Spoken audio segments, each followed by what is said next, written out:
ಹೋಯ್ತು.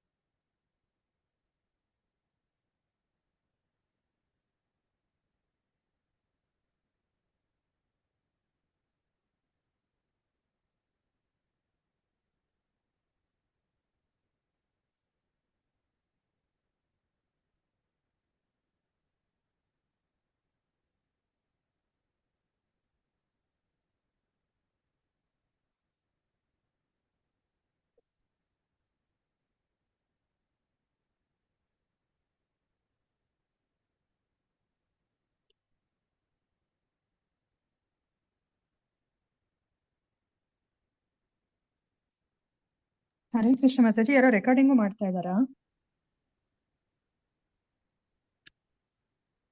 ಹರಿಣಿ ಮಾತಾಜಿ ರೆಕಾರ್ಡಿಂಗ್ ಮಾಡ್ತಾ ಹರೇ ಇದ್ದೀರಾ ಕೃಷ್ಣ ನೀವು? ಮಾತಾಜಿ, ಒಂದ್ ನಿಮಿಷ. ಅದು ಪ್ರೆಸ್ ಆಗಿ ಹೋಯ್ತಾ ಅಂತ. ಒಂದ್ ನಿಮಿಷ ನೋಡಿ ಮಾತಾಜಿ. ಓಕೆ ಮಾತಾಜಿ. ಸರಿ ಆಯ್ತಲ್ಲ ಮಾತಾಜಿ? ಹಾ ಸರಿ ಮಾತಾಜಿ. ಯಾರನ್ನ ಹೋಸ್ಟ್ ಮಾಡ್ಲಿ, ನಿಮ್ಮನ್ನ ಹಾ. ಮಾಡ್ಲಾ ಅಥವಾ? ಮಾತಾಜಿಯನ್ನು ಮಾಡಿ, ಮಾತಾಜಿಯನ್ನು. ಓಕೆ ಮಾತಾಜಿ. ಹರೇ ಕೃಷ್ಣ.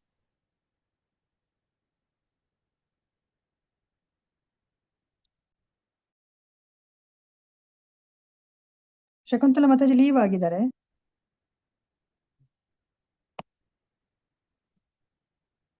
ಇದು ಶೇರ್ ಮಾಡ್ಬೇಕಿತ್ತು, ಅವ್ರ ಸ್ಕ್ರೀನ್ ಇದು ಪವರ್ ಹೋಯ್ತಾ? ಓಕೆ, ಮಾತಾಜಿ ಲೀವ್ ಆಗಿದ್ದಾರೆ. ನೋಡೋಣ, ಮಾಡ್ಲಿಕ್ಕೆ ಆಗತ್ತಾ ನೋಡ್ತೀನಿ ಮಾತಾಜಿ.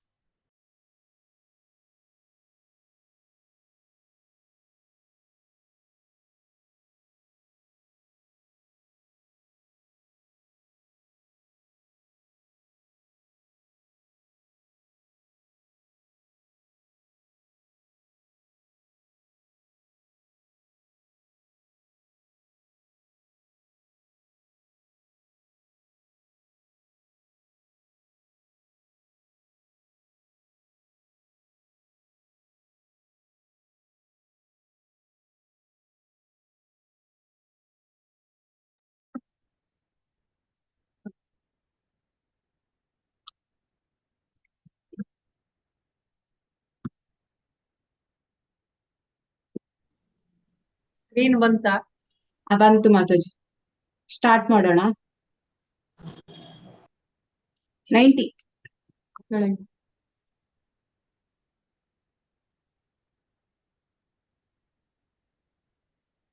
ಸರಿಯಾ? ಸರಿ ಉಂಟು.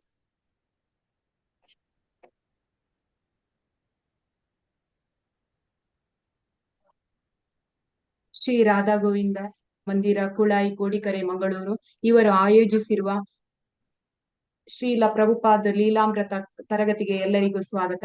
ಮೊದಲಿಗೆ ಪ್ರಾರ್ಥನೆ.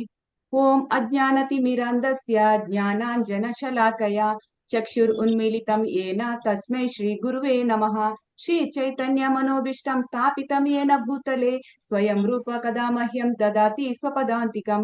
ವಂದೇಹಂ ಶ್ರೀ ಗುರು ಶ್ರೀಯುತ ಪದ ಕಮಲಂ ಶ್ರೀ ಗುರೂನ್ ವೈಷ್ಣವಾಂಶ ಶ್ರೀರೂಪಂ ಸಾಗ್ರಜಾತಂ ಸಹಗಣ ರಘುನಾಥಾನ್ವಿತಂ ತಂ ಸಜೀವಂ ಸಾದ್ವೈತಂ ಸಾವಧೂತಂ ಪರಿಜನ ಸಹಿತಂ ಕೃಷ್ಣ ಚೈತನ್ಯ ದೇವಂ ಶ್ರೀ ರಾಧಾ ಕೃಷ್ಣ ಪಾದಾನ್ ಸಹಗಣ ಲಲಿತಾ ಶ್ರೀ ವಿಶಾಖಾನ್ವಿತಾಂಶ. ಹೇ ಕೃಷ್ಣ ಕರುಣಾ ಸಿಂಧೋ ದೀನ ಬಂಧೋ ಜಗತ್ಪತೆ ಗೋಪೇಶ ಗೋಪಿಕಾ ಕಾಂತ ರಾಧಾ ಕಾಂತ ನಮೋಸ್ತುತೆ. ತಪ್ತ ಕಾಂಚನ ಗೌರಾಂಗಿ ರಾಧೆ ವೃಂದಾವನೇಶ್ವರಿ ವೃಷಭಾನುಸುತೆ ದೇವಿ ಪ್ರಣಮಾಮಿ ಹರಿಪ್ರಿಯೆ. ವಾಂಛಾ ಕಲ್ಪತರುಭ್ಯಶ್ಚ ಕೃಪಾ ಸಿಂಧುಭ್ಯ ಏವ ಚ ಪತಿತಾನಾಂ ಪಾವನೇಭ್ಯೋ ವೈಷ್ಣವೇಭ್ಯೋ ನಮೋ ನಮಃ. ನಮೋ ಓಂ ವಿಷ್ಣುಪಾದಾಯ ಕೃಷ್ಣಪ್ರೇಷ್ಠಾಯ ಭೂತಲೆ ಶ್ರೀಮತೆ ಭಕ್ತಿ ವೇದಾಂತ ಸ್ವಾಮಿನ್ ಇತಿ ನಾಮಿನೆ. ನಮಸ್ತೆ ಸಾರಸ್ವತಿ ದೇವಿ ಗೌರವಾಣಿ ಪ್ರಚಾರಿಣೆ ನಿರ್ವಿಶೇಷ ಶೂನ್ಯವಾದಿ ಪಾಶ್ಚಾತ್ಯ ದೇಶ ತಾರಿಣೆ. ಜಯ ಶ್ರೀ ಕೃಷ್ಣ ಚೈತನ್ಯ ಪ್ರಭು ನಿತ್ಯಾನಂದ ಶ್ರೀ ಅದ್ವೈತ ಗದಾಧರ ಶ್ರೀವಾಸಾದಿ ಗೌರ ಭಕ್ತರವೃಂದ. ಹರೇ ಕೃಷ್ಣ ಕೃಷ್ಣ ಕೃಷ್ಣ ಹರೇ ಹರೇ ಹರೇ ರಾಮ ರಾಮ ರಾಮ ಹರೇ ಹರೇ. ಹರೇ ಕೃಷ್ಣ ಕೃಷ್ಣ ಕೃಷ್ಣ ಹರೇ ಹರೇ ಹರೇ ರಾಮ ರಾಮ ರಾಮ ಹರೇ ಹರೇ. ಹರೇ ಕೃಷ್ಣ ಕೃಷ್ಣ ಕೃಷ್ಣ ಹರೇ ಹರೇ ಹರೇ ರಾಮ ರಾಮ ರಾಮ ಹರೇ ಹರೇ. ಹರೇ ಕೃಷ್ಣ. ರಾಧಾ ಹರೇ ಗೋವಿಂದ ಕೃಷ್ಣ.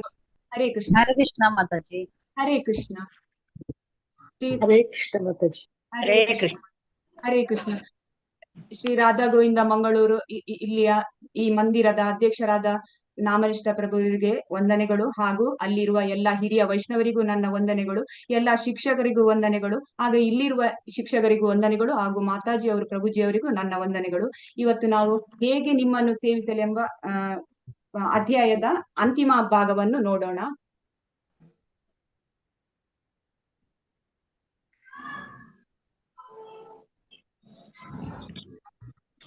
ಮಾತಾಜಿ ಪೇಜ್ 90 ನಂಬರ್ ತೆಗಿ screen Mataji. Down down down sir, last para.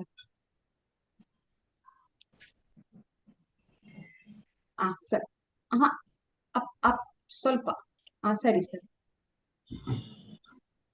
ಸ್ವಲ್ಪ ಸ್ಕ್ರೀನ್ ಸರಿ ಆಯ್ತು. ಮಾಡ್ಬೇಕಾ?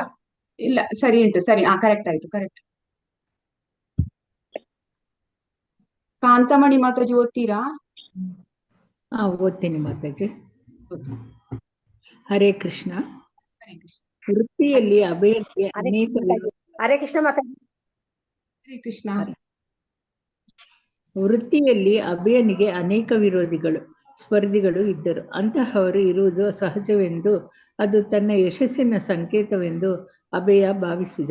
ಆದರೆ ಮುಂಬಯಿಯ ಸ್ಪರ್ಧೆ ಅಭಯನು ಶ್ರೀಮಂತನಾಗುವ ಒಳ್ಳೆಯ ಅವಕಾಶಕ್ಕೆ ಮುಳುವಾಯಿತು.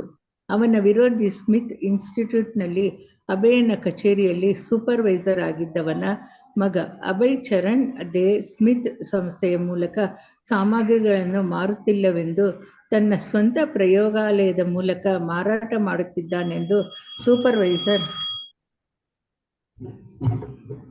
ಮತ್ತು ಅವನ ಮಗ ಇಬ್ಬರು ಸ್ಮಿತ್ ಇನ್ಸ್ಟಿಟ್ಯೂಟ್ನ ಅಧಿಕಾರಿಗಳಿಗೆ ದೂರು ನೀಡಿದರು. ಈ ಪಿತೂರಿಯಿಂದ ಅಭಯನ್ನು ಮಾಡಬೇಕು ಕೆಲಸ ಹೋಯಿತು. ಸೂಪರ್ವೈಸರ್ ಅನ್ನು ತನ್ನ ಮಗನನ್ನೇ ಸ್ಮಿತ್ ಇನ್ಸ್ಟಿಟ್ಯೂಟಿನ ಹೊಸ ಪ್ರತಿನಿಧಿಯಾಗಿ ಇಟ್ಟನು. ಈಗ ಅಭಯ ಮತ್ತೆ ಸ್ವತಂತ್ರ. ಅಭಯನ್ನು ಮುಂಬಯಿಯ ಸನ್ಯಾಸಿ ದೈವ ಸೋದರರಿಗೆ ಸಹಾಯ ಕಾರ್ಯವನ್ನು ಮುಂದುವರಿಸುತ್ತಾ ಗಾಲ್ವಿಯಾ ಟ್ಯಾಂಕ್ ರಸ್ತೆಯಲ್ಲಿ 2 ಅಂತಸ್ತಿನ ಕಟ್ಟಡವನ್ನು ಬಾಡಿಗೆಗೆ ಗೊತ್ತು ಮಾಡಿಕೊಟ್ಟನು. ಅದು ತುಂಬಾ ಸೂಕ್ತವಾದ ಸ್ಥಳವೆಂದು ಎಲ್ಲರೂ ಒಪ್ಪಿಕೊಂಡರು. ಅಭಯ ಬಾಡಿಗೆಗೆ ವ್ಯವಸ್ಥೆ ಮಾಡಿ ಸಣ್ಣ ಪುಟ್ಟ ರಿಪೇರಿಗಳನ್ನು ಮಾಡಿಸಿ ಸನ್ಯಾಸಿಗಳು ಅಲ್ಲಿಗೆ ಹೋಗಲು ಸಹಾಯ ಮಾಡಿದನು. ಧಾರ್ಮಿಕ ಸಂಗತಿಗಳ ವಿಷಯದಲ್ಲಿ ಅಭಯನ ಪ್ರಯತ್ನಗಳೆಲ್ಲ ಯಶಸ್ವಿಯಾದವು. ಆದರೆ ಅವನ ಉದ್ಯಮ ಪ್ರಯತ್ನಗಳೆಲ್ಲ ಒಂದೇ ಸಮನೆ ಸೋಲು ಕಾಣುತ್ತಿದ್ದವು. ಒಬ್ಬಿಬ್ಬರು ವೃತ್ತಿವೈರಿಗಳಿದ್ದ ಮಾತ್ರಕ್ಕೆ ಅವನೇನು ನಿರುತ್ಸಾಹಗೊಳ್ಳಬೇಕಾಗಿರಲಿಲ್ಲ. ಪಿತೂರಿಗಳು ನಷ್ಟಗಳು ಯಾವುದೇ ವೃತ್ತಿಯಲ್ಲಿ ಬರುವಂತಹವೇ. ಇಷ್ಟಾದರೂ ಅಖಂಡ ಭಾರತದಲ್ಲಿ ಔಷಧ ಸಾಮಗ್ರಿಯ ವೃತ್ತಿರಂಗದಲ್ಲಿ ಅಭಯನ ಹೆಸರು ಇನ್ನೂ ಪ್ರಸಿದ್ಧವಾಗಿಯೇ ಇತ್ತು. ಆದರೆ ವ್ಯವಹಾರದ ಲಾಭ ನಷ್ಟಗಳು ಅವನನ್ನು ಕಂಗಾಲು ಮಾಡಿರಲಿಲ್ಲ. ನಿಜವಾಗಿ ಅವನನ್ನು ಗೊಂದಲಕ್ಕೆ ಸಿಕ್ಕಿಸಿದ ವಿಚಾರವೆಂದರೆ, ಗುರು ಮಹಾರಾಜರ ಸೇವೆ ಮಾಡಲು ಇದು ಸರಿಯಾದ ದಾರಿಯೇ ಎಂಬ ಅನುಮಾನ. ತನ್ನ ಆಧ್ಯಾತ್ಮಿಕ ಜೀವನದೊಂದಿಗೆ ಸಮಾನ ಸ್ಕಂದವಾಗಿ ಹೋದರೆ ಸರಿ. ಚೈತನ್ಯ ಮಹಾಪ್ರಭುಗಳು ಹರೇ ಕೃಷ್ಣ ನಾಮ ಸಂಕೀರ್ತನವು ಪ್ರತಿ ಹಳ್ಳಿ ಪ್ರತಿ ನಗರಗಳಿಗೂ ತಲುಪುವಂತಾಗಬೇಕೆಂದು ಹೇಳಿದ್ದರು. ಹಣವನ್ನು ಸಂಗ್ರಹಿಸುವುದರ ಮೂಲಕ ಮತ್ತು ಕೇಂದ್ರಗಳನ್ನು ತೆರೆಯುವುದರ ಮೂಲಕ ಚೈತನ್ಯರ ಭವಿಷ್ಯವಾಣಿಯನ್ನು ನೆರವೇರಿಸುವ ಕಾರ್ಯದಲ್ಲಿ ಗುರು ಮಹಾರಾಜರಿಗೆ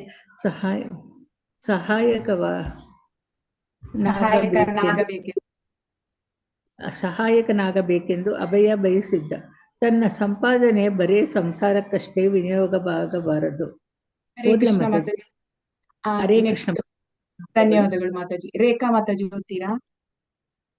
ಹರೇ ಕೃಷ್ಣ ಮಾತಾಜಿ. ಹರೇ ಕೃಷ್ಣ. ಆದರ್ಶವಾಗಿ ಸಂಸಾರ ಜೀವನ ಧರ್ಮ ಜೀವನ 2 ಅಕ್ಕಪಕ್ಕದಲ್ಲೇ ಸಾಗಬೇಕೆಂಬುದು ನಿಜ. ಆದರೆ ಅಭಯನ ಹೆಂಡತಿಯದೇ ತೊಂದರೆ ಇದ್ದಿತ್ತು. ಅವಳಿಗೆ ಅಭಯನ ವ್ಯವಹಾರದ ನಷ್ಟಗಳಿಂದ ಕಸಿವಿಸಿಯಾಗಿತ್ತು. ಅಭಯನ ಧಾರ್ಮಿಕ ಯಶಸ್ಸಿನ ಬಗೆಗೆ ಅವಳಲ್ಲಿ ಸಹಾನುಭೂತಿ ಇರಲಿಲ್ಲ. ಮನೆ ಕುಟುಂಬ ಈ ಎರಡರ ವಲಯದಲ್ಲೇ ಉಳಿಯಲು ಅವಳು ನಿರ್ಧರಿಸಿದಳು.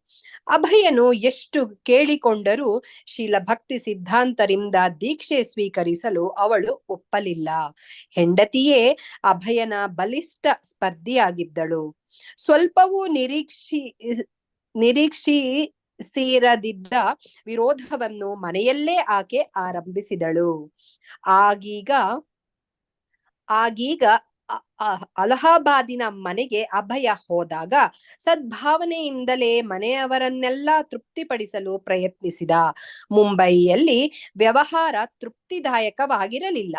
ಆದರೆ ಅಭಯನ ಬಳಿ ಹೊಸ ಯೋಜನೆಗಳಿದ್ದವು. ಆದ್ದರಿಂದ ಚಿಂತೆಗೆ ಕಾರಣವಿಲ್ಲ ಎಂದು ಮನೆಯವರಿಗೆ ಸಮಾಧಾನ ಹೇಳಿದ. ಮನೆಯಲ್ಲೇ ಹೆಚ್ಚು ಹೆಚ್ಚಾಗಿ ಪ್ರಚಾರ ಕಾರ್ಯವನ್ನು ನಡೆಸಲು ಸಿದ್ಧತೆ ಮಾಡಿದ.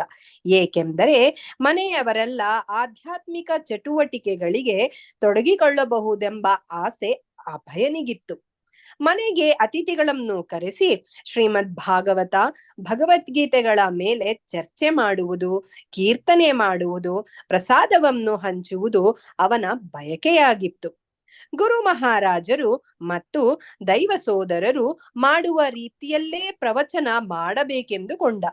ಅಂತಹ ಸಮಾರಂಭಕ್ಕೆ ಬ್ರಹ್ಮಚಾರಿ ಅಥವಾ ಸನ್ಯಾಸಿಗಳು ಬಂದು ಅಧ್ಯಕ್ಷತೆ ವಹಿಸುವ ಅಗತ್ಯವಿರಲಿಲ್ಲ. ಅಭಯನೇ ಆ ಕೆಲಸ ಮಾಡಬಹುದಿತ್ತು. ಆಗ ಮನೆ ಆದರ್ಶ ಜೀವನಕ್ಕೆ ನಿದರ್ಶನವಾಗುತ್ತದೆ. ಆದರೆ ರಾಧಾರಾಣಿ ಜಗ್ಗಲಿಲ್ಲ. ಅವನ ಪ್ರವಚನ ಕೇಳುವ ಬದಲಿಗೆ ಆಕೆ ಚಹಾ ಸೇವಿಸುತ್ತಾ ಮಕ್ಕಳೊಂದಿಗೆ ಬೇರೆ ಕೊಠಡಿಯಲ್ಲಿ ಇರುತ್ತಿದ್ದಳು. ಮುಂಬಯಿಯಲ್ಲಿ ಅಭಯನು ಶ್ರೀಧರ ಮಹಾರಾಜ್ ಮತ್ತು ಭಕ್ತಿ ಸಾರಂಗ ಗೋಸ್ವಾಮಿಗಳೊಂದಿಗೆ ಸಹಕರಿಸುತ್ತಿದ್ದ. ಇಬ್ಬರು ಸನ್ಯಾಸಿಗಳು ಘನ ವಿದ್ವಾಂಸರಾಗಿದ್ದರು. ಶ್ರೀಧರ ಮಹಾರಾಜರು ತಮ್ಮ ಶಾಸ್ತ್ರ ಪಾಂಡಿತ್ಯದಿಂದ ಗೌರವ ಭಾಜನರಾಗಿದ್ದರು. ಹಾಗೆಯೇ ಭಕ್ತಿ ಸಾರಂಗ ಗೋಸ್ವಾಮಿಯವರು ತಮ್ಮ ಬರವಣಿಗೆ ಮತ್ತು ಇಂಗ್ಲಿಷ್ ಪ್ರವಚನಗಳಿಂದ ಪ್ರಸಿದ್ಧರಾಗಿದ್ದರು. ಆಗಾಗ ಅಭಯ ತನ್ನ ಸಾಕ್ಷಾತ್ಕಾರವನ್ನು ಅವರೊಂದಿಗೆ ಹಂಚಿಕೊಳ್ಳುತ್ತಿದ್ದ. ಹರೇ ಕೃಷ್ಣ ಮಾತಾಜಿ, ಧನ್ಯವಾದಗಳು. ಧನ್ಯವಾದಗಳು ಮಾತಾಜಿ. ಲಕ್ಷ್ಮಿ ಮಾತಾಜಿ ಓದ್ತೀರಾ? ಹರೇ ಕೃಷ್ಣ ಮಾತಾಜಿ, ಓದ್ತೇನೆ ಮಾತಾಜಿ. ಓದಿ ಮಾತಾಜಿ. ಅಭಯ ಶಾಸ್ತ್ರ ಗ್ರಂಥಗಳನ್ನು ಸ್ವಂತವಾಗಿ ವ್ಯಾಸಂಗ ಮಾಡಿದ ಗುರು ಮಹಾರಾಜರ ಗೀತೆ ಮತ್ತು ಶ್ರೀಮದ್ ಭಾಗವತದ ವ್ಯಾಖ್ಯಾನಗಳನ್ನು ಹಿಂದಿನ ಆಚಾರ್ಯರುಗಳ ಅಭ್ಯಾಸಗಳನ್ನು ಓದಿಕೊಂಡ ವಿಶ್ವನಾಥ್ ಚಕ್ರವರ್ತಿ ಠಾಕೂರರ ಭಗವದ್ಗೀತಾ ಅಭ್ಯಾಸವನ್ನು ಓದುವಾಗ ಅಧ್ಯಾಯ 2:41 ಪದ್ಯ ಶಿಷ್ಯನಾದವನು ಗುರುಗಳ ಆಜ್ಞೆಯನ್ನು ಪರಮ ಜೀವಾಳವೆಂದು ಪರಿಗಣಿಸಬೇಕೆಂಬ ವಾಕ್ಯ ಕಣ್ಣಿಗೆ ಬಿದ್ದಿತು. ಈ ಮಾತು ಅಭಯನ ಮೇಲೆ ಅಚ್ಚಳಿಯ ಪ್ರಭಾವವನ್ನು ಬೀರಿತು. ಶ್ರೀಲ ಭಕ್ತಿ ಸಿದ್ಧಾಂತರ ಆದೇಶವನ್ನು ಪರಿಪಾಲಿಸಬೇಕೆಂಬ ಅವನ ಆಶಯಕ್ಕೆ ಕೋಡು ಮೂಡಿದಂತಾಯ್ತು. ಶ್ರೀಮದ್ ಭಾಗವತದ ದಶಮ ಸ್ಕಂದದ 88ನೇ ಅಧ್ಯಾಯದಲ್ಲಿ ಬರುವ ಈ ಪದ್ಯ ಅವನನ್ನು ಚಕಿತಗೊಳಿಸಿತು. ಮತ್ತೆ ಶ್ಲೋಕ ಹೇಳ್ತೀರಾ ಮಾತಾಜಿ? ಯಸ್ಯಾಹಂ ಅನುಗ್ರಹಣಾಮಿ ಹರಿಷ್ಯೆ ತದ್ದನಂ ಶನೈ ತಥೋ ಧನಂ ತ್ಯಜನ್ ತಸ್ಯ ಸ್ವಜನ ದುಃಖಿತಂ. ಹರೇ ಕೃಷ್ಣ ಮಾತಾಜಿ. ಹರೇ ಕೃಷ್ಣ ಮಾತಾಜಿ. ನನಗೆ ಯಾರಿಗಾದರೂ ವಿಶೇಷ ಅನುಗ್ರಹ ಮಾಡಬೇಕೆನ್ನಿಸಿದಾಗ ಸ್ವಲ್ಪ ಸ್ವಲ್ಪವಾಗಿ ಅವನ ಧನವನ್ನು ಕ್ರಮೇಣ ಕಸಿಯುತ್ತಾ ಬರುತ್ತೇನೆ. ಆಗ ಆ ದರಿದ್ರನನ್ನು ದುಃಖಿಯನ್ನು ಬಂಧು ಬಾಂಧವರು ತಿರಸ್ಕರಿಸುತ್ತಾರೆ. ಈ ಶ್ಲೋಕ ಓದಿದಂತೆಲ್ಲ ಅಭಯ ನಡಗತೊಡಗಿದ. ಅದು ಅವನಿಗೆ ನೇರವಾಗಿ ಹೇಳಿದಂತಿತ್ತು. ಆದರೆ ಅದರ ಅರ್ಥವೇನು? ಕೃಷ್ಣ ನನ್ನಲ್ಲೆಲ್ಲ ಸಂಪತ್ತನ್ನು ದೋಚುವುದೆಂದರೇನು? ಈಗ ನಡೆಯುತ್ತಿರುವುದೆಲ್ಲ ಅದೇ ಇರಬಹುದೇ? ನನ್ನ ವ್ಯಾಪಾರದ ಯೋಜನೆಗಳೆಲ್ಲ ಮುಖವಡಿಯಾಗಿ ಬಿದ್ದಿದ್ದು ಇದಕ್ಕೆ ಇರಬಹುದೇನು? ಶ್ರೀಧರ ಮಹಾರಾಜರೊಂದಿಗೆ ಈ ಪದ್ಯದ ಬಗೆಗೆ ಚರ್ಚಿಸಿದ ಶ್ರೀಧರ ಮಹಾರಾಜರು ಅದು ಹೌದೆಂದು ಸ್ವೀಕರಿಸಿದರು. ಕೃಷ್ಣ ಮತ್ತು ಅಭಯ ನಡುವೆ ನಡೆಯುತ್ತಿದ್ದುದು ಇದೇ ಆಗಬಹುದು. ಹರೇ ಕೃಷ್ಣ 1900 ಮಾತಾಜಿ, ಧನ್ಯವಾದಗಳು ಮಾತಾಜಿ. ಹರೇ ಕೃಷ್ಣ ಮಾತಾಜಿ, ಧನ್ಯವಾದಗಳು. ಗೀತಾ ಮಾತಾಜಿ ಓದ್ತೀರಾ? ಹರೇ ಕೃಷ್ಣ ಮಾತಾಜಿ, ಓದ್ತೀನಿ. ಓದಿ ಮಾ. 1935 ಜುಲೈ ತಿಂಗಳಲ್ಲಿ ಕೃಷ್ಣ ವಿಗ್ರಹ ಸ್ಥಾಪನೆಗಾಗಿ ಹಾಗೂ ವಿಗ್ರಹ ಪೂಜೆಯನ್ನು ಆರಂಭಿಸಲೆಂದು ಶೀಲ ಭಕ್ತಿ ಸಿದ್ಧಾಂತ ಸರಸ್ವತಿಗಳು ಮುಂಬೈ ಕೇಂದ್ರಕ್ಕೆ ಬಂದರು. ತಮ್ಮ ಶಿಷ್ಯರು ಇದುವರೆಗೆ ಮಾಡಿದ್ದ ಕಾರ್ಯಪ್ರಗತಿ ಅವರಿಗೆ ತೃಪ್ತಿ ತಂದಿತ್ತು.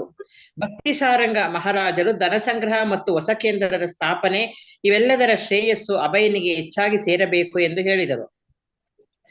ಭಕ್ತಿ ಸಾರಂಗರು ಹೇಳಿದರು, ಅಭಯ ಬೇರೆಯಾಗಿ ವಾಸ ಮಾಡುತ್ತಿರುವುದು ಏಕೆ? ವಾಸ್ತವವಾಗಿ ಅಭಯನೇ ಮುಂಬೈ ಕೇಂದ್ರದ ಅಧ್ಯಕ್ಷನಾಗಬೇಕು. ಭಕ್ತಿ ಸಿದ್ಧಾಂತ ಸರಸ್ವತಿಗಳು ಉತ್ತರಿಸಿದರು, ಅಭಯ ಮಠದಿಂದ ಹೊರಗೆ ಇರುತ್ತಿರುವುದು ಒಳ್ಳೆಯದು. ಕಾಲ ಕೂಡಿ ಬಂದಾಗ ಅವನೇ ಸ್ವಯಂ ಎಲ್ಲ ಮಾಡುತ್ತಾನೆ. ನೀವು ಅವನಿಗೆ ಶಿಫಾರಸ್ ಮಾಡಬೇಕಾದ ಅಗತ್ಯವಿಲ್ಲ. ಈ ಮಾತು ನಡೆದಾಗ ಅಭಯ ಅಲ್ಲಿರಲಿಲ್ಲ. ಆದರೆ ಶೀಲ ಭಕ್ತಿ ಸಿದ್ಧಾಂತರು ಹೇಳಿದ ಮಾತನ್ನು ದೈವ ಸೋದರರು ಅಭಯನಿಗೆ ಹೇಳಿದರು. ನಿಗೂಢ ಖಚಿತವಾಣಿಯಲ್ಲಿ ಗುರು ಮಹಾರಾಜರು ಹೇಳಿದ್ದ ಮಾತು ಅಭಯನಿಗೆ ಮಹತ್ವದ್ದಾಗಿ ಕಂಡಿತು. ಆ ಶಬ್ದಗಳನ್ನು ತನ್ನ ಅಂತರಂಗದ ತಿಜೋರಿಯಲ್ಲಿ ಭದ್ರವಾಗಿಟ್ಟು ಅವುಗಳ ಅರ್ಥವೇನೆಂದು ಚಿಂತನೆ ಮಾಡತೊಡಗಿದ. ನವೆಂಬರ್ 1935 ಅಭಯ ಮತ್ತೆ ಬೃಂದಾವನದಲ್ಲಿ ಗುರು ಮಹಾರಾಜರ ಜೊತೆ ಸೇರಿಕೊಂಡ. ಅದು ವೃಂದಾವನ ಭೇಟಿಗೆ ಹೇಳಿ ಮಾಡಿಸಿದ ಕಾರ್ತಿಕ ಮಾಸ. ರಾಧಾಕೃಷ್ಣರು ಲೀಲೆ ಮಾಡಿದ್ದ ಪವಿತ್ರ ಸರೋವರದ ರಾಧಾಕುಂಡ ಎಂಬ ಶಾಂತ ಸ್ಥಳದಲ್ಲಿ ಶೀಲಭಕ್ತಿ ಸಿದ್ಧಾಂತರು ಶಿಷ್ಯರೊಂದಿಗೆ 1 ತಿಂಗಳ ವಾಸ್ತವ್ಯ ಹೂಡಿದ್ದರು. ಜುಲೈನಲ್ಲಿ ಮುಂಬೈ ಬಿಟ್ಟ ಮೇಲೆ ಶೀಲಭಕ್ತಿ ಸಿದ್ಧಾಂತ ಸರಸ್ವತಿಗಳು ಕಲ್ಕತ್ತೆಗೆ ಹೋಗಿದ್ದರು. ಅಲ್ಲಿ ಆಕಾಶವಾಣಿಯಲ್ಲಿ ಮಾತಾಡಿದ್ದರು. ಅನೇಕ ಸಾರ್ವಜನಿಕ ಉಪನ್ಯಾಸಗಳನ್ನೂ ಮಾಡಿದ್ದರು. ಯುರೋಪಿಗೆ ತಾವು ಕಳಿಸಿದ್ದ ಶಿಷ್ಯರು ಹಿಂದಕ್ಕೆ ಬಂದಾಗ ಸ್ವಾಗತಿಸಿದ್ದರು. ಅಲ್ಲದೆ ಶ್ರೀಮದ್ ಭಾಗವತದ ಅನುವಾದ ವ್ಯಾಖ್ಯಾನಗಳನ್ನು ಪ್ರಕಟಿಸುವ ಕಾರ್ಯವನ್ನೂ ಮುಗಿಸಿದ್ದರು. ಅನಂತರ ಅಕ್ಟೋಬರ್ನಲ್ಲಿ ರಾಧಾಕುಂಡಕ್ಕೆ ಬಂದರು. ಅಲ್ಲಿ ಭಕ್ತಿ ವಿನೋದ ಠಾಕೂರರು ಕಟ್ಟಿಸಿದ್ದ 1 ಅಂತಸ್ತಿನ ಮನೆಯಲ್ಲಿ ವಾಸ್ತವ್ಯ ಹೂಡಿದರು. ಅಲ್ಲಿ ಸೇರುತ್ತಿದ್ದ ಭಕ್ತರಿಗೆ ಉಪನಿಷತ್ತು, ಚೈತನ್ಯ ಚರಿತಾಮೃತ, ಶ್ರೀಮದ್ ಭಾಗವತಗಳ ಬಗೆಗೆ ಉಪನ್ಯಾಸ ಮಾಡುತ್ತಿದ್ದರು. ಅಲ್ಲದೆ ಕುಂಜವಿಹಾರಿ ಮಠದಲ್ಲಿ ವಿಗ್ರಹಗಳನ್ನು ಪ್ರತಿಷ್ಠಾಪಿಸಿದ್ದರು. ಹರೇ ಕೃಷ್ಣ ಮಾತಾಜಿ, ಸಾಕ ಓದ್ಲಾ? ಹಳೆಯ ಮಾತಾಜಿ ನೆಕ್ಸ್ಟ್ ಸಾಕು ಮಾತಾಜಿ. ಲಕ್ಷ್ಮೀ ಮಾತಾಜಿ. ಹರೇ ಕೃಷ್ಣ ಮಾತಾಜಿ, ಧನ್ಯವಾದಗಳು. ಓದ್ತೀನಿ ಮಾತಾಜಿ. ಓದಿ ಮಾತಾಜಿ. ಲಕ್ಷ್ಮೀ ಪ್ರಿಯ ಮಾತಾಜಿ, ಓದ್ಲಾ ಮಾತಾಜಿ? ಓದಿ ಮಾತಾಜಿ, ಓದಿ. ಹಳೆಯ ತಮಾಲ ವೃಕ್ಷ, ಹುಣಸೆ ಮತ್ತು ಬೇವಿನ ಮರಗಳ ತಿರುಚಿದ ಕೊಂಬೆಗಳಿಂದ ತೂಗು ಬಿದ್ದಿದ್ದ ಹೊಳಪು ಹಸಿರೆಲೆಗಳಿಂದ ರಾಧಾಕುಂಡದ ದಡಗಳು ತುಂಬಿ ಹೋಗಿದ್ದವು. ಆಳವಿಲ್ಲದ ಜಲಪ್ರದೇಶದಲ್ಲಿ ಕೊಕ್ಕರೆ ಮೆಟ್ಟುಗಾಲಿನಂತಹ ಉದ್ದನೆಯ ಕಾಲಲ್ಲಿ ನಿಂತಿದ್ದವು. ನೀರ ಹಕ್ಕಿಗಳು ನೀರ ಮೇಲೆ ಹಗುರವಾಗಿ ತೇಲುತ್ತಾ ಕೆಲವೊಮ್ಮೆ ಹಠಾತ್ತನೆ ಮೀನು ಹಿಡಿಯಲು ಒಳಗೆ ಮುಳುಗುತ್ತಿದ್ದವು. ಒಮ್ಮೊಮ್ಮೆ ಆಮೆಗಳು ನೀರಿನಿಂದಲೇ ಮುಖ ಮೇಲೆ ಮಾಡಿ ನೋಡುತ್ತಿದ್ದವು. ಮೀನು ಎರಗುತ್ತಿತ್ತು. ಹಸಿರು ಗಿಣಗಳು ಜೋಡಿ ಜೋಡಿಯಾಗಿ ಹಸಿರು ಮರಗಳಲ್ಲಿ ಒಳನುಗ್ಗುವ ಹೊರಬರುವ ಆಟವನ್ನು ನಡೆಸಿದ್ದವು. ಗುಬ್ಬಿಗಳು ಚಿಲಿಪಿಲಿಸುತ್ತಾ ಜಾಗದಿಂದ ಜಾಗಕ್ಕೆ ಕುಪ್ಪಳಿಸುತ್ತಿದ್ದವು. ಹತ್ತಿರದ ತೋಟಗಳಲ್ಲಿ ನವಿಲುಗಳು, ಅಪರೂಪಕ್ಕೊಮ್ಮೆ ಮೊಲಗಳೂ ಇದ್ದವು. ಜಿಂಕೆಗಳು ಆಗಾಗ ಅಣುಕುತ್ತಿದ್ದವು. ವಾತಾವರಣವು ಕೃಷ್ಣಲೀಲೆಯ ಇತಿಹಾಸದಿಂದ ಸಮೃದ್ಧವಾಗಿತ್ತು. 5000 ವರ್ಷಗಳ ಹಿಂದೆ ಇಲ್ಲಿ ರಾಧಾಕೃಷ್ಣರು ದಿವ್ಯ ಲೀಲೆಗಳಲ್ಲಿ ತೊಡಗಿದರು. 500 ವರ್ಷಗಳ ಹಿಂದೆ ಚೈತನ್ಯ ಮಹಾಪ್ರಭುಗಳು ರಾಧಾಕುಂಡವನ್ನು ಪತ್ತೆ ಹಚ್ಚಿದ್ದರು. ಚೈತನ್ಯ ಮಹಾಪ್ರಭುಗಳ ಶಿಷ್ಯರಾದ ರಘುನಾಥದಾಸ ಗೋಸ್ವಾಮಿಗಳು ಸತತವೂ ಹರೇ ಕೃಷ್ಣ ಕೀರ್ತನೆ ಮಾಡುತ್ತಾ ಶ್ರೀ ಚೈತನ್ಯ ಮಹಾಪ್ರಭುಗಳ ಕಾರ್ಯ ಚಟುವಟಿಕೆಗಳನ್ನು ಹೇಳುತ್ತಾ ಇಲ್ಲಿ ಅನೇಕ ವರ್ಷಗಳ ಕಾಲ ವಾಸ ಮಾಡಿದ್ದರು. ಶೀಲ ಭಕ್ತಿ ಸಿದ್ಧಾಂತ ಸರಸ್ವತಿಗಳಿಗೆ ತುಂಬಾ ಪ್ರಿಯವಾಗಿದ್ದ ಚೈತನ್ಯ ಮಹಾಪ್ರಭುಗಳ ಲೀಲೆಗಳನ್ನು ನಿರೂಪಿಸುವ ಚೈತನ್ಯ ಚರಿತಾಮೃತವನ್ನು ಒಂದು ಭಜನ ಕುಟೀರದಲ್ಲಿ ಕೃಷ್ಣರಾಜ ಕವಿರಾಜರು ವಿರಚಿಸಿದ್ದು ಕೂಡ ಇಲ್ಲೇ. ರಾಧಾಕುಂಡದಲ್ಲಿನ ಅನೇಕ ನಿವಾಸಿಗಳು ಬಾಬಾಜಿಗಳೇ ಆಗಿದ್ದರು. ಅವರುಗಳು ಸಣ್ಣ ಸಣ್ಣ ಕುಟೀರಗಳಲ್ಲಿ ವಾಸ ಮಾಡುತ್ತಾ ಹರೇ ಕೃಷ್ಣ ಜಪ ಮಾಡುತ್ತಾ ಕಾಲ ಕಳೆಯುತ್ತಿದ್ದರು. ಹರೇ ಕೃಷ್ಣ ಮಾತಾಜಿ, ಧನ್ಯವಾದಗಳು ಮಾತಾಜಿ. ಧನ್ಯವಾದಗಳು. ಜಯಲಕ್ಷ್ಮಿ ಮಾತಾಜಿ, ಓದಿ ಮಾತಾಜಿ. ಜಯಲಕ್ಷ್ಮಿ ಮಾತಾಜಿ. ಹರೇ ಕೃಷ್ಣ. ಹರೇ ಕೃಷ್ಣ ಮಾತಾಜಿ. ಜಯಲಕ್ಷ್ಮಿ ಮಾತಾಜಿ ಓದಲ್ವಾ? ನೆಕ್ಸ್ಟ್ ಓದಿ ಮಾತಾಜಿ. ಲಕ್ಷ್ಮೀ ಬಿವಿ ಓದ್ಲಾ? ಓದಿ ಮಾತಾಜಿ. ಹರೇ ಕೃಷ್ಣ. ಗುರು ಮಹಾರಾಜರು ಇಲ್ಲಿಗೆ ಬಂದಿದ್ದಾರೆಂದು ತಿಳಿದು ಅಭಯನು ಕೇವಲ ಅವರ ದರ್ಶನ ಲಾಭಕ್ಕಾಗಿ ಮಗನ ಜೊತೆ ಮುಂಬಯಿಯಿಂದ ಬಂದಿದ್ದನು. ಶ್ರೀಲ ಭಕ್ತಿ ಸಿದ್ಧಾಂತರನ್ನು ನೋಡುವುದೇ ಒಂದು ಸಂಭ್ರಮದ ಸಂಗತಿ. ಅವರನ್ನು ವೃಂದಾವನದಲ್ಲಿ ನೋಡುವುದು ಶುದ್ಧಾಂಗ ಸಂತೋಷದ ಸಂಗತಿ. ತನ್ನ ನೆಚ್ಚಿನ ಗುರು ಮಹಾರಾಜರೊಂದಿಗೆ ಈಗಿನ ಭೇಟಿಯು 1932 ವೃಂದಾವನದ ಪರಿಕ್ರಮದ ಸಂದರ್ಭದಲ್ಲಿ ಮಾಡಿದ ಭೇಟಿಗಿಂತ ಭಿನ್ನವಾದುದಾಗಿತ್ತು. ಈ ಬಾರಿ ಅಜ್ಞಾತವಾಗಿ ಒಂದು ಕೋಣೆಯ ಮೂಲೆಯಲ್ಲಿ ಅಭಯ ಕುಳಿತಿರಲಿಲ್ಲ.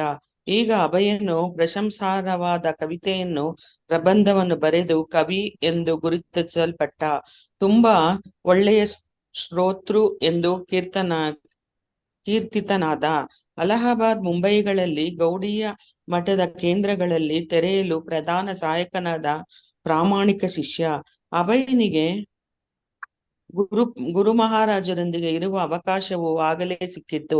ಗುರು ಮಹಾರಾಜರು ಅಭಯನ ಮಗನನ್ನು ಗುರುತಿಸಿ ಅವನಿಗೆ ಒಂದು ಜಾಕಟೆಯನ್ನು ಬಳುವಳಿಯಾಗಿ ದಯಪಾಲಿಸಿದ್ದರು. ಈಗ ರಾಧಾಕುಂಡದ ದಡದಲ್ಲಿ ಅವರು ನಡೆದು ಹೋಗುತ್ತಿದ್ದ ಸಂದರ್ಭದಲ್ಲಿ ಶ್ರೀಲ ಭಕ್ತಿ ಸಿದ್ಧಾಂತರು ಅಭಯನ ಕಡೆ ತಿರುಗಿ ಗೋಪ್ಯವಾಗಿ ಮಾತಾಡಿದರು. ಕಲ್ಕತ್ತೆಯ ತಮ್ಮ ಪ್ರಮುಖ ಶಿಷ್ಯರುಗಳಲ್ಲಿ ವಿರಸ ಉಂಟಾಗಿದೆ ಎಂದು, ಅದು ತಮ್ಮ ಮನಸ್ಸಿಗೆ ತುಂಬಾ ನೋವು ತಂದಿದೆ ಎಂದು ಅವರು ಹೇಳಿದರು. ಈಗ ವೃಂದಾವನದಲ್ಲಿ ಕೂಡ ಈ ನೋವು ಅವರನ್ನು ಹೇರಿಕೊಂಡಿತ್ತು. ಕಲ್ಕತ್ತೆಯ ಗೌಡಿಯ ಮಠ ಕೇಂದ್ರದಲ್ಲಿ ಯಾರು ಯಾವ ಕೋಣೆ ಬಳಸಬೇಕೆಂಬ ಬಗೆಗೆ ಅವರ ಕೆಲವು ಶಿಷ್ಯರುಗಳಲ್ಲಿ ಅಂತಃಕಲಹ ಆರಂಭವಾಗಿತ್ತು. ಈ ಎಲ್ಲಾ ಶಿಷ್ಯರು ಒಂದು ಮಠದ ಸದಸ್ಯರೇ ಆಗಿದ್ದರು. ಮಠದ ಕಟ್ಟಡವು ಶ್ರೀಲ ಭಕ್ತಿ ಸಿದ್ಧಾಂತರ ನೇತೃತ್ವದಲ್ಲಿ ಕೃಷ್ಣ ಪ್ರಜ್ಞೆಯ ಪ್ರಸಾರ ಮಾಡುವುದಕ್ಕಾಗಿ ಮೀಸಲಾಗಿತ್ತು. ಆದರೂ ಗುರು ಮಹಾರಾಜರ ಸಮ್ಮುಖದಲ್ಲಿ ಆ ಶಿಷ್ಯರು ಬಡಿದಾಡುತ್ತಿದ್ದರು. ಬ್ರಾಹ್ಮಣರು, ಅದರಲ್ಲೂ ವೈಷ್ಣವರು ಯಾವ ಜೀವದ ಮೇಲೂ ವೈರವಿಟ್ಟುಕೊಳ್ಳಬಾರದು. ಆಗಿರುವಾಗ ತಮ್ಮಲ್ಲೇ ವೈರ ಎಂದರೇನು? ಅಲ್ಲದೆ ಈಗಿನಿಂದಲೇ ಅವರು ಬಡಿದಾಡಲಾರಂಭಿಸಿದರೆ ಗುರು ತೀರಿಕೊಂಡ ಮೇಲೆ ಏನೇನು ಮಾಡುತ್ತಾರೆ?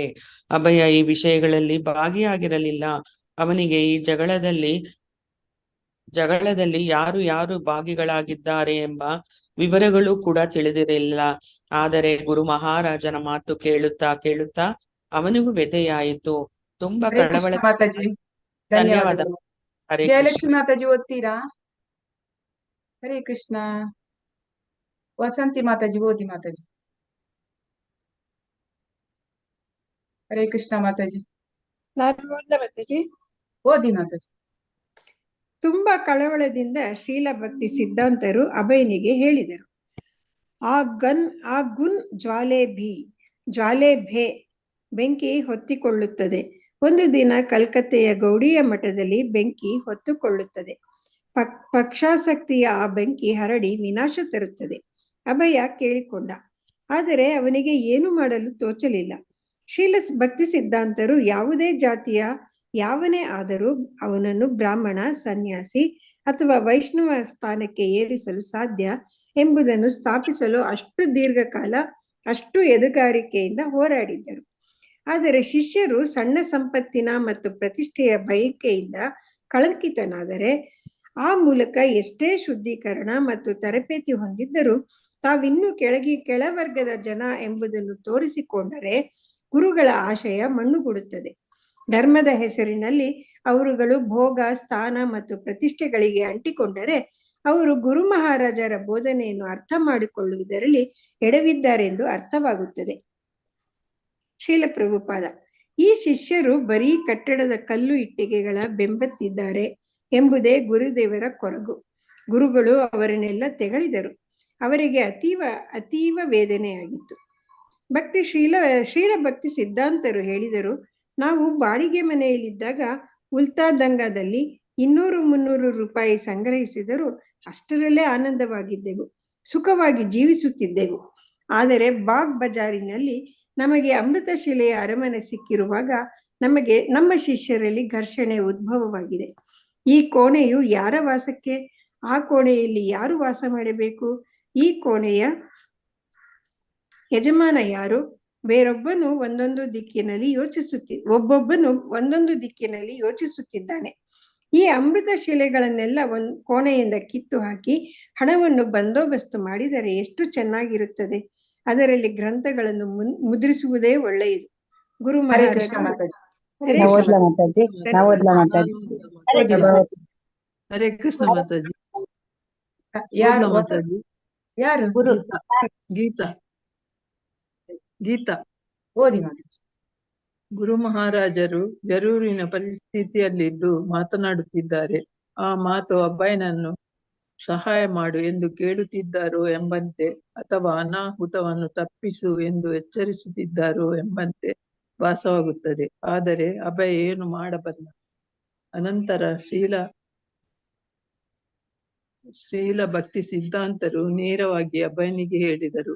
ಅಮರ್ಚ ಚಿಲ ಕಿಚು ಬೋಯ್ ಕರಾನ. ನನಗೆ ಕೆಲವು ಗ್ರಂಥಗಳನ್ನು ಮುದ್ರಿಸುವ ಆಸೆ ಇತ್ತು. ನಿನಗೆ ಹಣ ಕೂಡಿದರೆ ಗ್ರಂಥ ಪ್ರಕಟಣೆ ಮಾಡು.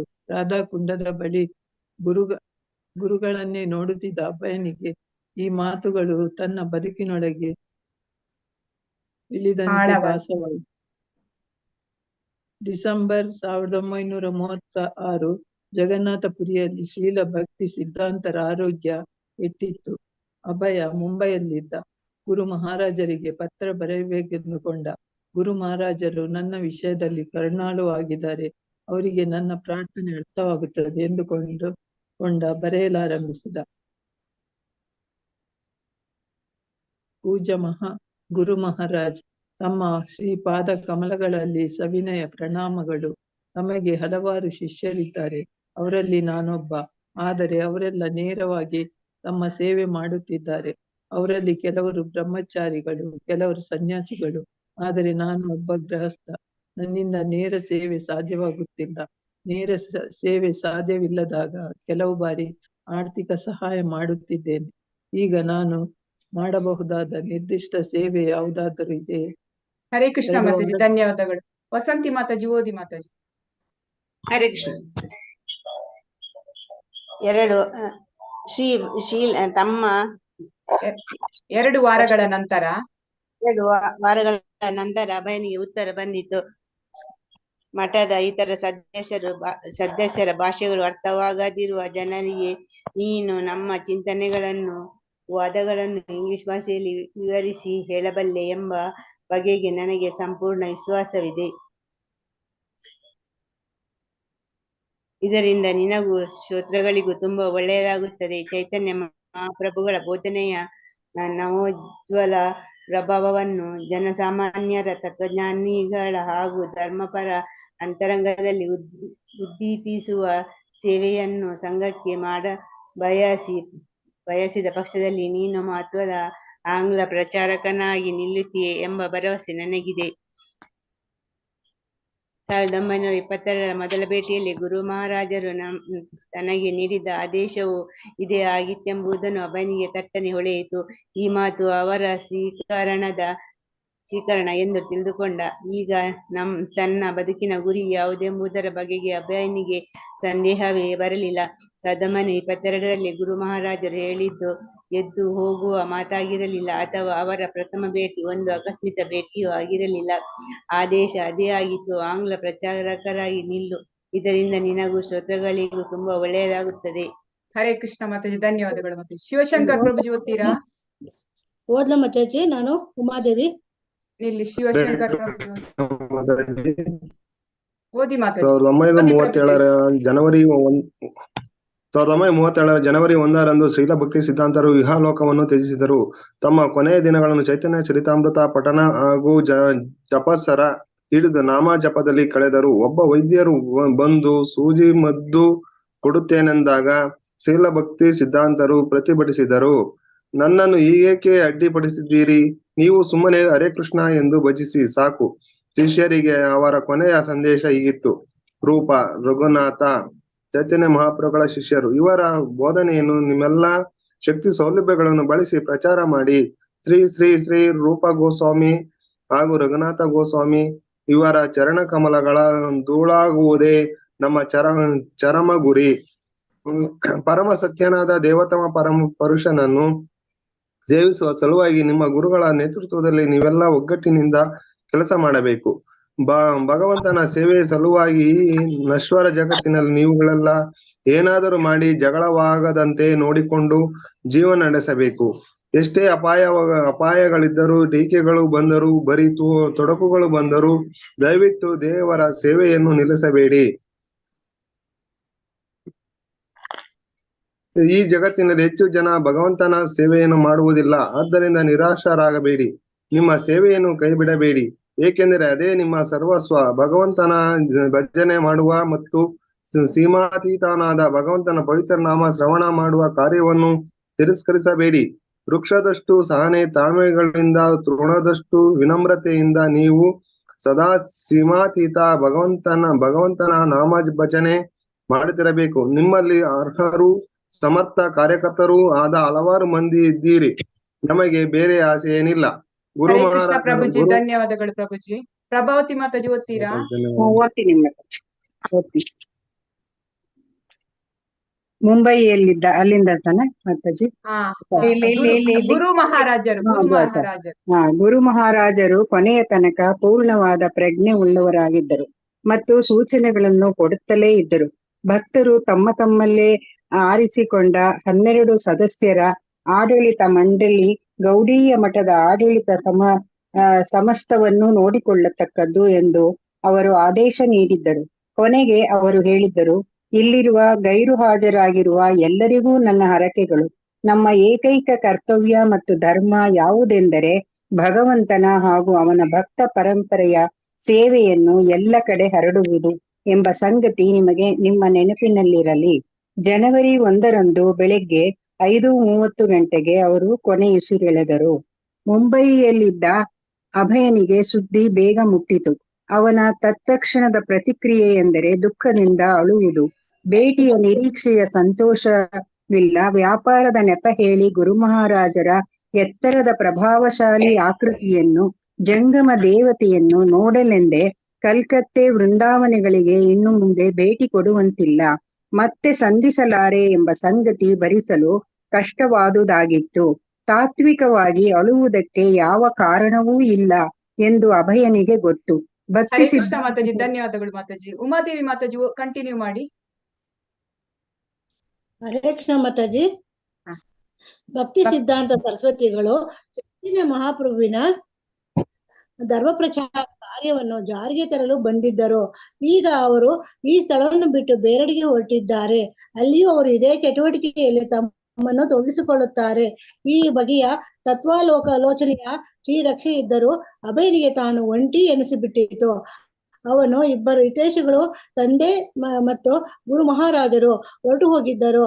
ಆದರೆ ದಿವಂಗತರಾಗುವುದಕ್ಕೆ ಕೇವಲ 2 ವಾರಗಳ ಮುಂಚೆ ಗುರು ಮಹಾರಾಜರು ವಿಶೇಷ ಕರುಣೆಯಿಂದ ಅಂತಿಮ ಬೋಧನೆಯನ್ನು ತನಗೆ ಕಳಿಸಿಕೊಟ್ಟಿದ್ದಕ್ಕಾಗಿ ತುಂಬಾ ಕೃತಜ್ಞನಾಗಿದ್ದನು. ಅಭಯನು ಗುರು ಮಹಾರಾಜರ ಪತ್ರವನ್ನು ಮತ್ತೆ ಓದಿಕೊಂಡು ಆಪ್ತ ಮಾತುಕತೆಗಳು ಮತ್ತು ಸಂದರ್ಶನಗಳು ಇನ್ನಿಲ್ಲ. ಇನ್ನು ಮುಂದೆ ಇಂತಹ ಪತ್ರಗಳು ಇರುವುದಿಲ್ಲ. ಭಕ್ತಿ ಸಿದ್ಧಾಂತ ಸರಸ್ವತಿಗಳ ಸೂಚನೆಯಲ್ಲಿಯೇ ಅಭಯ ಬದುಕಬೇಕು. ಗುರು ಮಹಾರಾಜರ ಪತ್ರ ಸರಿಯಾದ ಸಮಯಕ್ಕೆ ಬಂದಿತ್ತು. ಈಗ ಯಾರು ಏನು ಹೇಳಲಿ ಚಿಂತೆ ಇಲ್ಲ. ತಮ್ಮ ಗುರು ಮಹಾರಾಜರ ಆತ್ಮಕ್ಕೆ ತೃಪ್ತಿ ತರುವುದು ಹೇಗೆ, ಕೃಷ್ಣನೊಂದಿಗೆ ಬೆಸಿಗೆ ಬಿಚ್ಚಿದಂತಿರುವುದು ಹೇಗೆ ಎಂಬುದು ಅವನಿಗೆ ಗೊತ್ತಿತ್ತು. ಅತ್ಯಂತ ದಕ್ಷ ಹಿತೈಷಿಯಾದ ಗುರು ಮಹಾರಾಜರು ಆದೇಶವನ್ನು ಪರಿಪಾಲಿಸಿ ಅವರ ಅಂತರ್ಧಾನದ ನಷ್ಟವನ್ನು ತುಂಬಿಕೊಳ್ಳಬೇಕೆಂದು ಅಭಯನು ನಿರ್ಧರಿಸಿದ. ಹರೇ ಕೃಷ್ಣ ಮಾತಾಜಿ, ಧನ್ಯವಾದಗಳು. ಗಾಯತ್ರಿ. ಅದು ಮಾತಾಜಿ, ಇವತ್ತಿದ್ದು ಇದು ಮುಗೀತು. ನೆಕ್ಸ್ಟ್ ಅಧ್ಯಾಯ ಇವತ್ತು ಇದು ಇಲ್ಲಿಗೆ ಫಿನಿಶ್ ಮಾಡೋಣ. ನೆಕ್ಸ್ಟ್ ಕ್ಲಾಸ್ ಅಲ್ಲಿ ಆಗ್ಲಿ ಮಾತಾಜಿ. ಓಕೆ, ಧನ್ಯವಾದಗಳು. ಹರೇ ಕೃಷ್ಣ ಮಾತಾಜಿ, ಧನ್ಯವಾದಗಳು. ಧನ್ಯವಾದಗಳು ಮಾತಾಜಿ. ಇವತ್ತಿನ ತರಗತಿಯನ್ನು ಮುಂದುವರಿಸೋಣ. ಭಕ್ತಿ ಸಿದ್ಧಾಂತ ಸ್ವಾಮಿ ಶ್ರೀಲ ಪ್ರಭುಪಾದರಿಗೆ ವಂದನೆಗಳನ್ನು ಸಲ್ಲಿಸುತ್ತಾ ಹಾಗೂ ಈ ಗ್ರಂಥದ ಕರ್ತೃ ಸಸ್ವರೂಪ ದಾಸ್ ಸ್ವಾಮಿ ಅವರಿಗೆ ವಂದನೆಗಳನ್ನು ಸಲ್ಲಿಸುತ್ತಾ ಇವತ್ತಿನ ತರಗತಿಯನ್ನು ಮುಂದುವರಿಸೋಣ. ಹೇಗೆ ನಿಮ್ಮನ್ನು ಸೇವಿಸಲಿ ಅಂದ್ರೆ ಪ್ರಭುಪಾದರು ಹೇಳ್ತಾರೆ, ನಾನ್ ನಿಮ್ಮನ್ನು ಯಾವ ರೀತಿ ನಿಮ್ಮ ಸೇವೆಯನ್ನು ಮಾಡ್ಬೇಕಂತ ಹೇಳಿ. ಈಗ ನಿನ್ನೆಯ ತರಗತಿಯಲ್ಲಿ ನಾವು ಏನೆಲ್ಲ ಒಂದು ಓದ್ತಾ ಇದ್ದೇವೆ ಅಂತ ಹೇಳಿ ಸ್ವಲ್ಪ ಸ್ಮರಣೆ ಮಾಡೋಣ. ಅವರು ನಿನ್ನೆ ಇದು ಈ ಒಂದು ಅಧ್ಯಾಯದಲ್ಲಿ ಭಕ್ತಿ ಸಿದ್ಧಾಂತ ನಮ್ಮದು ಪ್ರಭುಪಾದರು ಹೇಳ್ತಾರೆ, ಎಲ್ಲ ಅವರ ಗುರುಗಳ ಬಗ್ಗೆ ಎಲ್ಲ ತುಂಬಾ ವಿಚಾರಗಳನ್ನು ಹೇಳ್ತಾರೆ. ಅವರ ಗುರುಗಳಿಗೆ ಅಂದ್ರೆ ಅವರ ಮೇನ್ ಭಕ್ತಿ ಸಿದ್ಧಾಂತ ಠಾಕೂರ್ ಅವರ ಮೇನ್ ಆಶೆ ಅಂತ ಹೇಳಿದ್ರೆ ಶಿಷ್ಯರನ್ನು ಒಂದು ಸನ್ಯಾಸಿಯನ್ನಾಗಿ ಮಾಡ್ಬೇಕು, ಅಂದ್ರೆ ಬ್ರಾಹ್ಮಣರನ್ನಾಗಿ ಮಾಡ್ಬೇಕು, ಆ ಬ್ರಾಹ್ಮಣರು ಮತ್ತೆ ಕೃಷ್ಣ ಪ್ರಜ್ಞೆಯನ್ನು ಹರಡ್ಬೇಕಂತ ಹೇಳಿ ತುಂಬಾ ಆಶೆ ಇತ್ತು. ಅದನ್ನು ಅವರು ತುಂಬಾ ಮಂದಿ ಹಾಗೆ ಸನ್ಯಾಸಿಗಳನ್ನು ಅವರು ಸೃಷ್ಟಿ ಮಾಡ್ತಾರೆ. ಅಂದ್ರೆ ಅವರು ಆ ಸನ್ಯಾಸಿಗಳಂತ ಹೇಳಿದ್ರೆ ಅವರು ಸಾಂಸಾರಿಕ ಜೀವನದಲ್ಲಿ ಕೃಷ್ಣ ಪ್ರಜ್ಞೆ ಮಾಡುವವರನ್ನು ಅವರು ಅಲ್ಲಗಳೆಯುವುದಿಲ್ಲ. ಅವರು ಇವರು ಬ್ರಾಹ್ಮಣರನ್ನು ಹೆಚ್ಚು ಹೆಚ್ಚು ಸೃಷ್ಟಿ ಮಾಡ್ಲಿಕ್ಕೆ ಅವರು ನೋಡ್ತಿದ್ರು. ಹಾಗೆ ಗೌಡಿಯ ಮಠದ ಪತ್ರಿಕೆಗಳು, ಪುಸ್ತಕಗಳು ಮತ್ತೆ ಅದನ್ನೆಲ್ಲ ಬ್ರಹ್ಮಚಾರಿಗಳು ಮಾರ್ಲಿಕ್ಕೆ ಹೋಗ್ತಾರೆ. ಆಗ ಅವರು ಒಂದೆರಡು ಮಾರಾಟ ಮಾಡಿ ಬಂದ್ರು ಅವರ ಗುರುಗಳಿಗೆ ತುಂಬಾ ಸಂತೋಷವಾಗ್ತದಂತೆ. ಅವರು ಇನ್ನು ಅವರನ್ನು ಹುರಿದುಂಬಿಸ್ತಾ ಇದ್ರು ಅಂತ ಪ್ರಭುಪಾದರು ಹೇಳ್ತಾರೆ. ಮತ್ತೆ ಇತ್ತ ಅಭಯಚರಣರು ಇವರ ಸಂಸಾರ ಎಲ್ಲ ಅಲ್ಲಿ ಕಲ್ಕತ್ತೆಯಲ್ಲಿ ಇರ್ತದೆ, ಅಲಹಾಬಾದಿನಲ್ಲಿ ಇರ್ತದೆ. ಅದನ್ನು ಬಿಟ್ಟು ಅವರು ಏನ್ ಮಾಡ್ತಾರೆ, ಮುಂಬೈಗೆ ಬರ್ತಾರೆ. ಅಂದ್ರೆ ಅವರಿಗೆ ಈ ಕೆಲಸ ಎಲ್ಲ ಇರುವುದಿಲ್ಲ, ಉದ್ಯೋಗದ ನಿಮಿತ್ತವಾಗಿ ಅವರು ಪುನಃ ಮುಂಬೈಗೆ ಬರ್ತಾರೆ. ಅಲ್ಲಿ ಅವರು ಪುನಃ ನಾನು ಉದ್ಯೋಗಕ್ಕೆ ಸೇರ್ಲೇಬೇಕು, ಯಾಕೆಂದ್ರೆ ಉದ್ಯೋಗಕ್ಕೆ ಸೇರ್ಬೇಕಂತ ಹೇಳಿ ಅವರು ಅವರ ಸಾಂಸಾರಿಕ ಜೀವನವನ್ನು ಒಂದು ಸ್ಥಿರವಾಗಿ ಇಟ್ಟುಕೊಳ್ಳುವುದಕ್ಕೆ ನಡೆಸಬೇಕು. ಮತ್ತೆ ಇನ್ನೊಂದು ಅಂತ ಹೇಳಿದ್ರೆ, ಈಗ ಅವರು ಈ ಒಂದು ಮಠದ ಜವಾಬ್ದಾರಿಯನ್ನು ಯಥೇಚ್ಛವಾಗಿ ತೆಗೆದುಕೊಂಡಿದ್ದಾರೆ. ಅಂದ್ರೆ ಅದಕ್ಕಾಗಿ ಅವರಿಗೆ ಈಗ ಮಠಕ್ಕೆ ಜಾಗ ಬೇಕಾದ್ರೆ ಅಥವಾ ಆ ಒಂದು ಮಠವನ್ನು ಉದ್ಧಾರ ಮಾಡಬೇಕಾದ್ರೆ ತುಂಬಾ ಹಣದ ಅಗತ್ಯವಿರುತ್ತದೆ.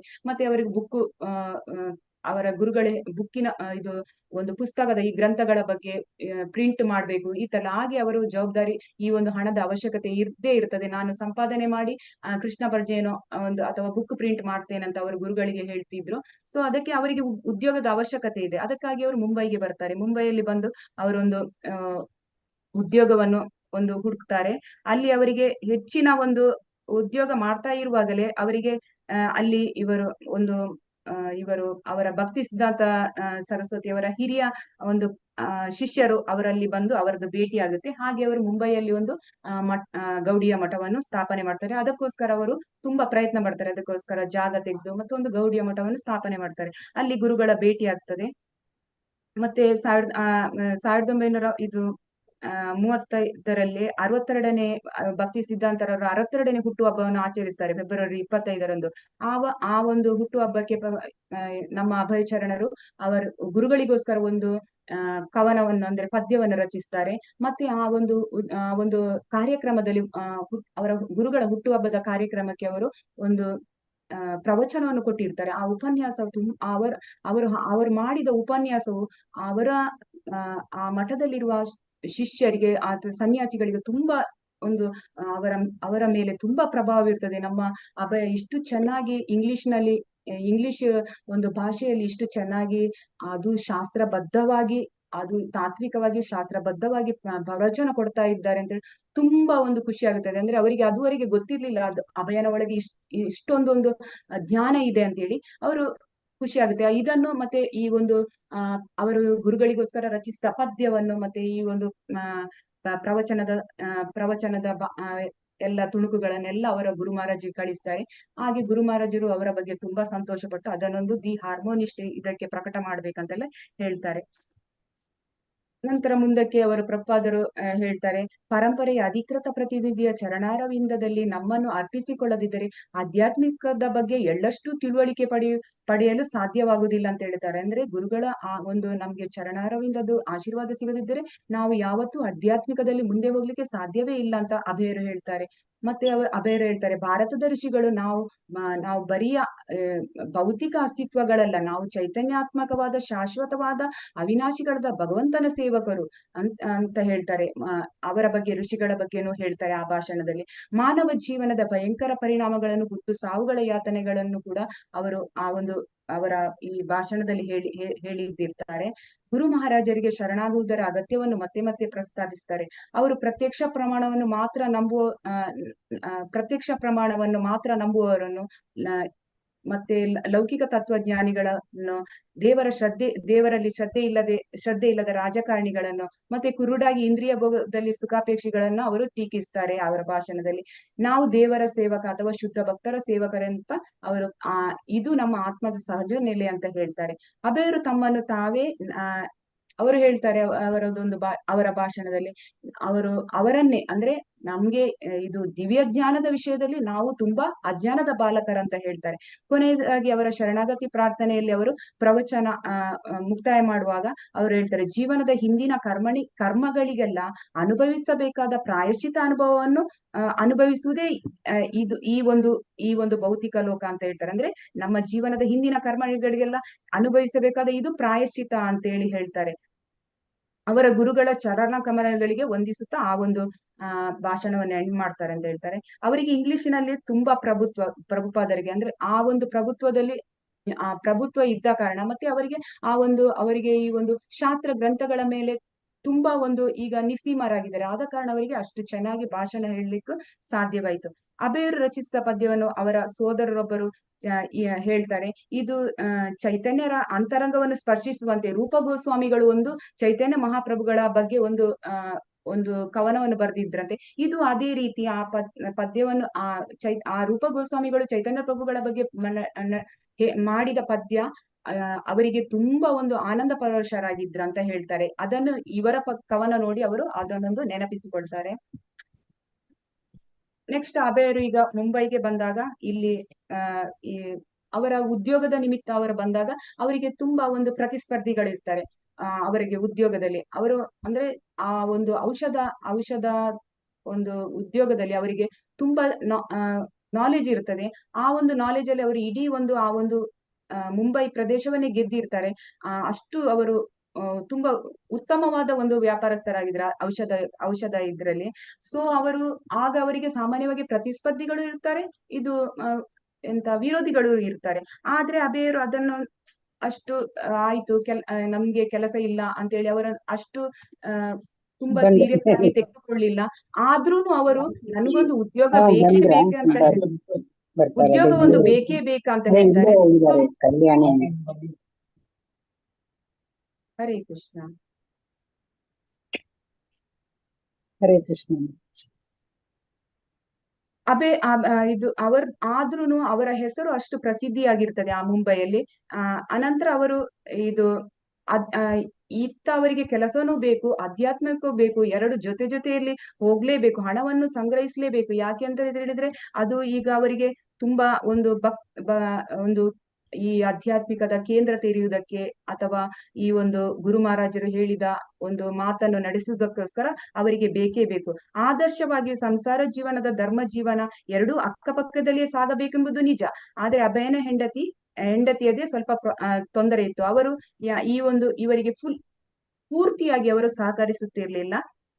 ಅವರಿಗೆ ಅಭಯನ ಹೆಂಡತಿಗೆ ಮನೆ ಮತ್ತು ಕುಟುಂಬ ಈ ಎರಡೇ ವಲಯದಲ್ಲಿಯೇ ಅಭಯರು ಇಲ್ಲೇ ಕಲ್ಕತ್ತೆಯಲ್ಲಿ ಇರ್ಬೇಕಂತ ತುಂಬಾ ಆಸೆ ಇತ್ತು. ಮತ್ತೆ ಅಭಯರು ಅವರಿಗೆ ಧಾರ್ಮಿಕ ಒಂದು ಆಧ್ಯಾತ್ಮಿಕವಾಗಿ ಆ ವಲಯಕ್ಕೆ ಹೋಗುದು ಅವರಿಗೆ ಇಷ್ಟ ಇರ್ಲಿಲ್ಲ. ಆದ್ರೂ ಈ ಅಲಹಾಬಾದಿನಲ್ಲಿ ಅಭಯರು ಈ ಒಂದು ಸಂಸಾರ ನಡೆಸಲಿಕ್ಕೆ ನಾನು ಏನಾದ್ರೂ ಪ್ರಯತ್ನ ಮಾಡಿ ನಾನು ನಿಮ್ಮನ್ನೆಲ್ಲರನ್ನು ಚೆನ್ನಾಗಿಯೇ ನೋಡ್ತೇನೆ ಅಂತ ಹೇಳ್ಕೊಂಡು ಅವರಿಗೆ ಸಮಾಧಾನ ಮಾಡಿಕೊಂಡು ಬರ್ತಾರೆ. ಹಾಗೆ ಹೆಚ್ಚು ಹೆಚ್ಚು ಪ್ರಚಾರ ಕಾರ್ಯಗಳನ್ನು ಕೂಡ ಮಾಡ್ತಾರೆ. ಅಲ್ಲಿನೇ ಪ್ರಚಾರ ಕಾರ್ಯವನ್ನು ಮಾಡ್ಲಿಕ್ಕೆ ನೋಡ್ತಾರೆ ಅವರು. ಯಾಕೆಂದ್ರೆ ಅಲ್ಲಿನೇ ಅವರ ಈ ಸಂಸಾರದೊಟ್ಟಿಗೆ ಇರುವಾಗ ಪ್ರಚಾರ ಕಾರ್ಯ ಮಾಡಿದ್ರೆ ಮನೆಯವರನ್ನು ಕೂಡ ಎಲ್ಲ ಈ ಭಕ್ತಿ ಪಥಕ್ಕೆ ಬರ್ಬೋದು ಎಂಬ ಒಂದು ಆಶೆಯಿಂದ ಅವರು ಒಂದು ಕಾರ್ಯಕ್ರಮವನ್ನು ಹಮ್ಮಿಕೊಳ್ತಾರೆ. ಅಂದ್ರೆ ಈ ದೈವ ಸಹೋದರರನ್ನು ಮನೆಗೆ ಕರೆಯುವುದು, ನಾನು ಆ ದೈವ ಸಹೋದರರಾಗಿ ನಾನು ಈ ಪ್ರವಚನ ಮಾಡ್ಬೇಕು, ಮನೆಯಲ್ಲೇ ಪ್ರಸಾದ ಮಾಡ್ಬೇಕು, ಎಲ್ಲರಿಗೂ ಹಂಚಬೇಕು, ತುಂಬಾ ನಾನು ಧರ್ಮ ಪ್ರಚಾರ ಮಾಡ್ಬೇಕು, ಪ್ರವಚನ ಮಾಡ್ಬೇಕು ಈ ತರ. ಆದ್ರೆ ರಾಧಾರಾಣಿ ಅವರ ಹೆಂಡತಿ ಅಷ್ಟು ಅವರಿಗೆ ಒಂದು ಸಹಕಾರ ಕೊಡುವುದಿಲ್ಲ. ಮುಂಬೈಯಲ್ಲಿ ಅಭಯನು ಶ್ರೀಧರ್ ಮಹಾರಾಜ ಮತ್ತು ಭಕ್ತಿ ಸಾರಂಗ ಗೋಸ್ವಾಮಿಗಳಿಗೆ ಸಹಕರಿಸುತ್ತಿದ್ದ. ಇಬ್ಬರು ಸನ್ಯಾಸಿಗಳು ಘನ ವಿದ್ವಾಂಸರಾಗಿದ್ರು. ಅವರು ತುಂಬಾ ಇಬ್ಬರುನು ಇವರು ಭಕ್ತಿ ಸಿದ್ಧಾಂತ ಸರಸ್ವತಿ ಠಾಕೂರರ ಶಿಷ್ಯರಾಗಿರ್ತಾರೆ, ಹಿರಿಯ ಶಿಷ್ಯರಾಗಿರ್ತಾರೆ. ಸೊ ಅವರಿಗೆ ತುಂಬಾ ಇದು ಪರಿಣಿತ ಹೊಂದಿದ್ರು ಈ ಈ ಒಂದು ಧಾರ್ಮಿಕ ಇದ್ರಲ್ಲಿ. ಸೊ ಇವರು ಪ್ರಭುಪಾದರು ಯಾವತ್ತು ಅವರ ಹತ್ರ ಆತ್ಮ ಸಾಕ್ಷಾತ್ಕಾರದ ಬಗ್ಗೆ ತುಂಬಾ ಒಂದು ಹಂಚಿಕೊಳ್ತಿದ್ರು, ವಿನಿಮಯ ಮಾಡ್ತಿದ್ರು. ಅಭಯ ಶಾಸ್ತ್ರ ಗ್ರಂಥಗಳನ್ನು ಸ್ವಂತವಾಗಿಯೇ ವ್ಯಾಸಂಗ ಮಾಡಿದರು. ಅವರು ಗುರು ಮಹಾರಾಜರ ಗೀತೆ, ಶ್ರೀಮದ್ ಭಾಗವತವನ್ನು ಇದನ್ನೆಲ್ಲ ಹಿಂದಿನ ಆಚಾರ್ಯರ ಭಾಷ್ಯಗಳನ್ನು ಓದಿಕೊಂಡು ಅವರು ಅವರ ಜ್ಞಾನವನ್ನು ಹೆಚ್ಚಿಸಿದ್ರು. ಅವರು ಈ ಒಂದು ವಿಶ್ವನಾಥ ಠಾಕೂರ್ ಅವರ ಒಂದು ಭಗವದ್ಗೀತಾ ಭಾಷ್ಯವನ್ನು ಓದುವಾಗ ಅಲ್ಲಿ ಒಂದು ವಾಕ್ಯವನ್ನು ಓದ್ತಾರೆ. ಶಿಷ್ಯನಾದವನು ಗುರುಗಳ ಆಜ್ಞೆಯನ್ನು ಪರಮ ಜೀವಾಳವೆಂದು ಪರಿಗಣಿಸಬೇಕೆಂಬ ವಾಕ್ಯ ಅವರಿಗೆ ತುಂಬಾ ಒಂದು ಹೃದಯಕ್ಕೆ ತಟ್ಟಿದಾಗೆ ಆಗ್ತದೆ. ಅಂತ ಹೇಳಿದ್ರೆ ಅವನು ಶಿಷ್ಯನಾದವನು ಗುರುಗಳ ಆಜ್ಞೆ ಅಂದ್ರೆ ಇವರಿಗೂನು ಅಷ್ಟೇ. ಭಕ್ತಿ ಸಿದ್ಧಾಂತ ಸರಸ್ವತಿ ಠಾಕೂರ್ ಅವರು 1922ರಲ್ಲಿ ಅವರು ಆ ಒಂದು ಕಾಲೇಜ್ ಲೈಫ್ ಅಲ್ಲಿ ಅವರನ್ನು ಭೇಟಿಯಾಗುವಲ್ಲಿ ಒಂದು ಮಾತು ಹೇಳಿದ್ರು. ನೀವು ವಿದ್ಯಾವಂತರು, ನೀವು ಇಂಥ ಒಂದು ಧಾರ್ಮಿಕ ಇದನ್ನು ನೀವು ಬೇರೆ ಭಾಷೆಗೆ ಒಂದು ತರ್ಜುಮೆ ಮಾಡಿ ಅದನ್ನು ಪ್ರಸಾರ ಮಾಡ್ಬೇಕು, ಚೈತನ್ಯ ಪ್ರಭುಗಳ ಇದನ್ನು ಪ್ರಸಾರ ಮಾಡ್ಬೇಕಂತ. ಅದಕ್ಕೆ ಅವರು ಆ ಆಜ್ಞೆಯನ್ನು ಇಲ್ಲಿ ನೆನಪಿಸಿಕೊಳ್ತಾರೆ. ಗುರುಗಳ ಆಜ್ಞೆಯನ್ನು ಪರಮ ಜೀವಾಳುವೆಂದು ಪರಿಗಣಿಸಲೇಬೇಕಂತೇಳಿ ಶಿಷ್ಯನಾದವನು. ಹಾಗೆ ಆ ಮಾತು ತುಂಬಾ ಅವರ ಹೃದಯಕ್ಕೆ ತಟ್ಟಿದಂತಾಗುತ್ತದೆ ಈ ಒಂದು ಭಗವದ್ಗೀತೆಯನ್ನು ಓದುವಾಗ. ಹಾಗಾಗಿ ಇವಾಗ ಒಂದು ದೀಕ್ಷೆ ತೆಗೆದುಕೊಂಡ ನಂತರ ಅವರದ್ದು ಜವಾಬ್ದಾರಿ ಇನ್ನೂ ಜಾಸ್ತಿ ಆಗ್ತದೆ. ಇದನ್ನು ನಾನು ಪೂರೈಸಲೇಬೇಕಂತೇಳಿ ಅವರು ತುಂಬಾ ಒಂದು ಮುತುವರ್ಜಿಯಿಂದ ಈ ಒಂದು ಧರ್ಮ ಪ್ರಚಾರದ ಬಗ್ಗೆ ಪ್ರಯತ್ನ ಮಾಡ್ತಾರೆ. ಮುಂದಕ್ಕೆ ಅವರೊಂದು ಶ್ರೀಮದ್ ಭಾಗವತದ ದಶಮ ಸ್ಕಂದದ 88ನೇ ಅಧ್ಯಾಯದ ಒಂದು ಪದ್ಯವನ್ನು ಓದ್ತಾರೆ. ಆ ಒಂದು ಪದ್ಯದ ಶ್ಲೋಕವನ್ನು ಓದ್ತಾರೆ. ಆ ಶ್ಲೋಕದಲ್ಲಿ ಏನಂತ ಹೇಳಿದ್ರೆ ಭಗವಂತ ಹೇಳೋದು, ನನಗೆ ಯಾರಿಗಾದರೂ ವಿಶೇಷ ಅನುಗ್ರಹ ಮಾಡಬೇಕೆನಿಸಿದಾಗ ಸ್ವಲ್ಪ ಸ್ವಲ್ಪವೇ ಅವನ ಧನವನ್ನು ಕ್ರಮೇಣ ಕಸಿಯುತ್ತಾ ಬರುತ್ತೇನೆ. ಆಗ ಆ ದರಿದ್ರನನ್ನು, ದುಃಖಿಯನ್ನು ಬಂಧು ಬಾಂಧವರು ತಿರಸ್ಕರಿಸ್ತಾರೆ ಅಂತ ಹೇಳ್ತಾರೆ. ಈ ಶ್ಲೋಕ ಓದುವಾಗ ಪ್ರಭುಪಾದರಿಗೆ ಅವರ ಜೀವನದ ಒಂದು ಈಗ ಈ ಒಂದು ಪ್ರಸ್ತುತ ಇದ್ರಲ್ಲಿ ಅವರ ಜೀವನ ಯಾವ ರೀತಿ ಅಂತ ಹೇಳಿದ್ರೆ, ಅವರಿಗೆ ತುಂಬಾ ಅವರು ಪ್ರಯತ್ನ ಮಾಡ್ತಾರೆ. ನಾನು ತುಂಬಾ ಹಣ ಸಂಪಾದನೆ ಮಾಡ್ಬೇಕು, ಆ ಸಂಪಾದನೆಯಲ್ಲಿ ನಾನು ಸ್ವಲ್ಪ ನನ್ನ ಸಂಸಾರವನ್ನು ಸಾಗಿಸ್ಬೇಕು, ಮತ್ತೆ ಉಳಿದ ಈ ಒಂದು ಸಂಪಾದನೆಯನ್ನು ನಾನು ಭಗವಂತನ ಈ ಒಂದು ಭಕ್ತಿ ಪ್ರಚಾರಕ್ಕೆ, ಧರ್ಮ ಕಾರ್ಯಕ್ಕೆ ಉಪಯೋಗಿಸ್ಬೇಕು. ನಾನು ಈ ಒಂದು ಗೌಡಿಯ ಮಠಕ್ಕೆ ತುಂಬಾ ನಾನು ಶ್ರಮ ವಹಿಸಿಕೊಂಡು ಅಲ್ಲಿ ಬುಕ್ಕುಗಳನ್ನು ಪ್ರಿಂಟ್ ಮಾಡ್ಕೊಂಡು ಮುದ್ರಣಾಲಯಕ್ಕೆ ಈ ತರ ಎಲ್ಲ ಖರ್ಚು ಮಾಡ್ಬೇಕಂತ. ಆದ್ರೆ ಅವರಿಗೆ ದಿನದಿಂದ ದಿನಕ್ಕೆ ಅವರದೊಂದು ವೃತ್ತಿಯಲ್ಲಿ ದಿನದಿಂದ ದಿನಕ್ಕೆ ತಗ್ಗಿಕೊಂಡು ಅವರು ತುಂಬಾ ಒಂದು ಹಣ ತುಂಬಾ ಸಂಪಾದನೆ ತುಂಬಾ ಕಡಿಮೆ ಸ್ಥಿತಿಯಲ್ಲಿ ಬರ್ತದೆ. ಆಗ ಅವರು ಈ ಒಂದು ಶ್ಲೋಕ ಓದುವಾಗ ಇದು ಕೃಷ್ಣನಂದೇ ಒಂದು ಲೀಲೆ ಅಂತ ಎಣಿಸ್ತಾರೆ. ಅದಕ್ಕೆ ಅವರು ಹೇಳ್ತಾರೆ, ಎಲ್ಲ ಮಾಡುದು ಕೃಷ್ಣನೇ ನನ್ನ ಸಂಪತ್ತನ್ನು ದೋಚಿರಬಹುದು ಅಂತ ಹೇಳ್ಕೊಂಡು, ಅಂದ್ರೆ ಕೃಷ್ಣನಿಗೆ ಒಬ್ಬನು ಬೇಕಂತ ಹೇಳಿದ್ರೆ ಅವನು ಆ ಮನುಷ್ಯನನ್ನು ಖಂಡಿತ ಆ ದರಿದ್ರ ಸ್ಥಿತಿಗೆ ತಂದೆ ತರ್ತಾನೆ ಅಂತೇಳಿ ಆ ಒಂದು ಅದನ್ನು ಅವರ ಹಿರಿಯ ಶಿಷ್ಯರ ಹತ್ರನೂ ಕೂಡ ಕೇಳ್ತಾರೆ, ಈ ತರ ಇರ್ಬೋದಂತ. ಆಗ ಅವರು ಕೃಷ್ಣ ಮತ್ತು ಅಭಯರ ನಡುವೆ ನಡೆಯುತ್ತಿದ್ದೇ ಇದೇ ಆಗಿರಬಹುದು ಅಂತೇಳಿ ಇಲ್ಲಿ ನಾವೊಂದು ನೆನಪು ಮಾಡಿಕೊಳ್ಬಹುದು. 1935 ಜುಲೈ ತಿಂಗಳಲ್ಲಿ ಕೃಷ್ಣ ವಿಗ್ರಹ ಸ್ಥಾಪನೆಗಾಗಿ ಅವರು ಕೃಷ್ಣ ಪೂಜೆಯನ್ನು ಆರಂಭಿಸಲೆಂದು ಭಕ್ತಿ ಸಿದ್ಧಾಂತ ಸರಸ್ವತಿಗಳು ಮುಂಬೈ ಕೇಂದ್ರಕ್ಕೆ ಬರ್ತಾರೆ. ಅಲ್ಲಿ ಈ ಒಂದು ಶಿಷ್ಯರೆಲ್ಲ ಸೇರಿ ತುಂಬಾ ಪ್ರಗತಿ ಅವರ ಅಲ್ಲಿ ಭಕ್ತಿ ಕಾರ್ಯ ತುಂಬಾ ಪ್ರಗತಿ ಹೊಂದಿರ್ತದೆ. ಅದನ್ನು ನೋಡಿ ಭಕ್ತಿ ಸಿದ್ಧಾಂತ ಸರಸ್ವತಿ ಠಾಕೂರ್ ಅವರಿಗೆ ತುಂಬಾ ಸಂತೋಷ ಆಗ್ತದೆ. ಆಗ ಭಕ್ತಿ ಸಾರಂಗರು ಹೇಳ್ತಾರೆ, ಇಲ್ಲಿಯ ಈ ಒಂದು ಧರ್ಮ ಪ್ರಚಾರಕ್ಕಾಗ್ಲಿ ಅಥವಾ ಮಠದ ಒಂದು ಎಲ್ಲಾ ಕಾರ್ಯಗಳಿಗಾಗ್ಲಿ ಅಭಯರು ತುಂಬಾ ಎಲ್ಲಾ ರೀತಿಯಲ್ಲೂ ನಮ್ಗೆ ಸಹಾಯ ಮಾಡಿದ್ದಾರೆ ಅಂತ ಹೇಳ್ತಾರೆ. ಅದಕ್ಕೆ ಅವರು ಹೇಳ್ತಾರೆ, ಭಕ್ತಿ ಸಾರಂಗರು, ಅಭಯ ಇಲ್ಲಿ ಬೇರೆಯಾಗಿ ಯಾಕೆ ವಾಸಿಸಬೇಕು, ಅವ್ರು ನಮ್ಮ ಜೊತೆಯಲ್ಲಿಯೇ ಇದ್ದುಕೊಂಡು ಇರ್ಬೋದಲ್ಲ, ನಮ್ಮ ಕೇಂದ್ರದ ಅಧ್ಯಕ್ಷನಾಗ್ಬೋದಲ್ಲ ಅಂತ ಹೇಳ್ಕೊಂಡು. ಅದಕ್ಕೆ ಭಕ್ತಿ ಸಿದ್ಧಾಂತ ಸರಸ್ವತಿ ಠಾಕೂರ್ ಹೇಳ್ತಾರೆ, ಅಭಯ ಮಠದಿಂದ ಹೊರಗೆ ಇರುವುದೇ ಒಳ್ಳೆಯದು. ಕಾಲ ಕೂಡಿ ಬಂದಾಗ ಅವನೇ ಸ್ವಯಂ ಎಲ್ಲಾ ಮಾಡುತ್ತಾನೆ, ನೀವು ಅವನಿಗೆ ಶಿಫಾರಸ್ ಮಾಡಬೇಕಾದ ಅಗತ್ಯವಿಲ್ಲ ಅಂತ ಹೇಳ್ತಾರೆ. ಇದು ಆಕ್ಚುಲಿ ಅವರು ಅಭಯರ ಸಮ್ಮುಖದಲ್ಲಿ ಈ ಒಂದು ಮಾತನ್ನು ಹೇಳಿರುವುದಿಲ್ಲ, ಅಂದ್ರೆ ಅವರು ಇಲ್ಲದಾಗ ಹೇಳಿರ್ತಾರೆ. ಆದ್ರೆ ಈ ಮಾತು ಅಭಯರಿಗೆ ಗೊತ್ತಾದಾಗ ಮುಂದಕ್ಕೆ ಅವರಿಗೆ ಬರುತ್ತೆ, ಅದು ಮುಂದಕ್ಕೆ ಅವರಿಗೆ ತುಂಬಾ ಇದಾಗುತ್ತೆ. ಯಾಕೆಂತ ಹೇಳಿದ್ರೆ ಈ ಒಂದು ಮಾತು ನಿಜವಾಗ್ಲೂ ಆವಾಗ ಅನಿಸ್ತದೆ ನಾನು ಮಠದ ಒಳಗೆ ಇರದ್ದೇ ಒಳ್ಳೇದೇ ಆಯ್ತು ಅಂತೇಳಿ. ಭಕ್ತಿ ಸಿದ್ಧಾಂತರು ಅದನ್ನೇ ಇಚ್ಛೆ ಪಟ್ಟಿದ್ರು. ಮುಂದಕ್ಕೆ ಅವರು ಈ ಮಠದ ಒಳಗೆ ಇಲ್ಲದೇನೆ ಅವರು ಹೊರಗಿದ್ದುಕೊಂಡೇ ಸೇವೆ ಮಾಡುದು ಅದೇ ತುಂಬಾ ಒಳ್ಳೇದಂತ ಮುಂದಕ್ಕೆ ಅವರು ಖುಷಿ ಆಗುತ್ತೆ. 1935ರಲ್ಲಿ ಅಭಯ ಮತ್ತೆ ವೃಂದಾವನದಲ್ಲಿ ಗುರು ಮಹಾರಾಜರ ಜೊತೆ ಸೇರ್ಕೊಳ್ತಾರೆ. ಅವರನ್ನು ಭೇಟಿಯಾಗಿ ಅವರ ಜೊತೆ ಮಾತುಕತೆ ಮಾಡ್ತಾರೆ. ಈಗ ಅಭಯಚರಣರು ಮೊದಲಿನ ಹಾಗೆಲ್ಲ, ಈಗ ಅಭಯಚರಣರು ಸ್ವಲ್ಪ ಗುರುಗಳ ಹತ್ರ ತುಂಬಾ ಒಂದು ಆತ್ಮೀಯವಾಗಿ ಮಾತಾಡ್ತಾರೆ. ಅಂದ್ರೆ ಅವರು ಈ ಗುರುಗಳ ಬಗ್ಗೆ ಗುರುಗಳು ಅಭಯನ ಬಗ್ಗೆ ಆ ಒಂದು ಕವನ ಬರೆದದ್ದು, ಅವರದ್ದು ಪ್ರವಚನದ ಬಗ್ಗೆ ಇದೆಲ್ಲ ಗೊತ್ತಿರ್ತದೆ ಅವರಿಗೆ. ತುಂಬಾ ಸಂತೋಷ ಆಗ್ತದೆ. ಅಲ್ಲಿ ಅವರು ಕೆಲವು ಈ ಒಂದು ವೃಂದಾವನದಲ್ಲಿರುವಾಗ ಭಕ್ತಿ ಸಿದ್ಧಾಂತರು ಅಭಯನಿಗೆ ಕೆಲವೊಂದು ಗೋಪ್ಯವಾದ ಮಾತುಗಳನ್ನು ಹೇಳ್ತಾರೆ. ಅವರು ಹೇಳ್ತಾರೆ, ಕಲ್ಕತ್ತೆಯ ತಮ್ಮ ಪ್ರಮುಖ ಶಿಷ್ಯರುಗಳಲ್ಲಿ ವಿರಸ ಉಂಟಾಗಿದೆ ಅಂತ ಹೇಳ್ತಾರೆ. ಅದನ್ನು ಕೇಳಿ ಪ್ರಭುಪಾದರಿಗೆ ತುಂಬಾ ದುಃಖ ಆಗ್ತದೆ. ಅವರ ಶಿಷ್ಯರಿಗೂ ಅವರ ಗುರುಗಳು ಕೂಡ ಭಕ್ತಿ ಸಿದ್ಧಾಂತ ಸರಸ್ವತಿ ಠಾಕೂರ್ ಅವರು ಕೂಡ ಅಭಯನ ಹತ್ರ ಇದನ್ನು ಬಹಳ ದುಃಖದಿಂದ ಹೇಳ್ತಾರೆ. ನಮ್ಮ ಮಠದಲ್ಲಿ ಇದು ಬಿರುಕು ಉಂಟಾಗಿದೆ ಅಂತ ಹೇಳ್ಕೊಂಡು. ಆಗ ಕಲ್ಕತ್ತೆಯ ಗೌಡಿ ಮಠ ಕೇಂದ್ರದಲ್ಲಿ ಯಾರು ಯಾವ ಕೋಣೆ ಬಳಸಬೇಕೆಂಬ ಅದೇ ಬಗೆಗೆ ಚಿಂತೆ ಮಾಡ್ತಾರೆ. ಅಂತಹ ಕಲಹ ಮಠದ ಒಳಗಿನ ಶಿಷ್ಯರೊಳಗೇನೆ ಇದು ಮಠದ ಸದಸ್ಯರ ಒಳಗೇನೆ ಕಲಹ ಉಂಟಾಗಿದೆ ಅಂತ ಹೇಳ್ತಾರೆ. ಇದೆಲ್ಲ ಕೇಳಿ ತುಂಬಾ ದುಃಖ ಆಗುತ್ತೆ. ಆಕ್ಚುಲಿ ಮಠ ಇರುವುದು ಅವರು ಭಕ್ತಿ ಸಿದ್ಧಾಂತರು ಮಠವನ್ನು ಸ್ಥಾಪನೆ ಮಾಡಿದ್ರೆ ಕೃಷ್ಣ ಪ್ರಜ್ಞೆಯನ್ನು ತುಂಬಾ ಪ್ರಚಾರ ಮಾಡ್ಲಿಕ್ಕೆ. ಆದ್ರೆ ಇಲ್ಲಿ ಈಗ ಆದದ್ದೇ ಬೇರೆಯವರು. ಅವರು ಹೇಳ್ತಾರೆ ಪ್ರಭುಪಾದರ ಹತ್ರ, ನಾನು ಮೊದಲು ಉಲ್ತಾದಂಗದಲ್ಲಿ ಇರುವಾಗಲೇ ಅದು ಚೆನ್ನಾಗಿತ್ತು, ನಾವೀಗ ಹೊಸ ಇದಕ್ಕೆ ಬಂದ ನಂತರ ಎಲ್ಲರೂ ಅವರವರ ಕೋಣೆಯನ್ನು ಭದ್ರ ಮಾಡುವುದರಲ್ಲಿ ಇದ್ದಾರೆ ಅಂತ ಹೇಳಿ. ಅದರಲ್ಲೂ ವೈಷ್ಣವರು ಮತ್ತೆ ಬಡಿದಾಡ್ಕೊಳ್ತಿದ್ರಂತೆ. ಆಗ ಅವರು ಹೇಳ್ತಾರೆ, ಬ್ರಾಹ್ಮಣರು ಅದರಲ್ಲೂ ವೈಷ್ಣವರು ಯಾವ ಜೀವದ ಮೇಲೂ ವೈರವಿಟ್ಟುಕೊಳ್ಳಬಾರದು, ಹಾಗಿರುವಾಗ ತಮ್ಮಲ್ಲೇ ವೈರ ಮಾಡ್ಕೊಳ್ತಾ ಇದ್ದಾರೆ ಇವರೆಲ್ಲ ಅಂತ ಹೇಳ್ಕೊಂಡು. ಇನ್ನು ಇವಾಗ ಅವರು ಗುರು ಮಹಾರಾಜರು ಇರುವಾಗಲೇ ಈ ತರ ಆದ್ರೆ ಇನ್ನು ಗುರು ಮಹಾರಾಜರು ಇಲ್ಲದ ಟೈಮಲ್ಲಿ ಯಾವ ರೀತಿ ಇರ್ಬೋದು ಅಂತ ಹೇಳಿ ತುಂಬಾ ಇವರು ನಮ್ಮ ಅಭಯಚರಣರು ಸಹ ತುಂಬಾ ಬೇಸರ ಪಟ್ಟುಕೊಳ್ತಾರೆ. ಗುರುಗಳು ಕೂಡ ಅದನ್ನು ಬೇಸರದಲ್ಲಿ ಇವರ ಹತ್ರ ಹೇಳ್ತಾರೆ. ಒಂದು ದಿನ ಕಲ್ಕತ್ತೆಯ ಗೌಡಿ ಮಠದಲ್ಲಿ ಬೆಂಕಿ ಹೊತ್ತುಕೊಳ್ಳುತ್ತದೆ. ಪಕ್ವಾಸಕ್ತಿಯ ಈ ಬೆಂಕಿ ಹರಡಿ ವಿನಾಶ ತರುತ್ತದೆ. ಅಭಯ ಕೇಳಿಕೊಂಡ. ಆದ್ರೆ ಅವನಿಗೆ ಈ ಗುರು ಮಹಾರಾಜರು ಹೇಳ್ತಾರೆ, ಒಂದು ದಿನ ಅಲ್ಲಿ ಬೆಂಕಿ ಖಂಡಿತ ಎಲ್ಲ ಮಠದ ಒಳಗಿನ ಸದಸ್ಯರ ನಡುವೆಯೇ ಜಗಳ ಆಗಿ ಅಲ್ಲಿ ಬೆಂಕಿ ಹೊತ್ತುತ್ತದೆ. ಆದ್ರೆ ಅಭಯರು ಅದನ್ನು ಕೇಳ್ತಾರೆ, ಆದ್ರೆ ಅವರು ಏನು ಹೇಳುವ ಸ್ಥಿತಿಯಲ್ಲಿ ಇರುವುದಿಲ್ಲ. ಶೀಲ ಭಕ್ತಿ ಸಿದ್ಧಾಂತರು ಯಾವುದೇ ಜಾತಿಯ ಯಾವನೇ ಆದರೂ ಅದನ್ನು ಅವನನ್ನು ಬ್ರಾಹ್ಮಣ ಸನ್ಯಾಸಿ ಅಥವಾ ವೈಷ್ಣವ ಸ್ಥಾನಕ್ಕೆ ಏರಿಸಲು ಸಾಧ್ಯ ಎನ್ನುವುದನ್ನು ಸ್ಥಾಪಿಸಲು ಅಷ್ಟು ದೀರ್ಘಕಾಲ ಅಷ್ಟು ಎದೆಗಾರಿಕೆಯಿಂದ ಹೋರಾಡಿದ್ದರು.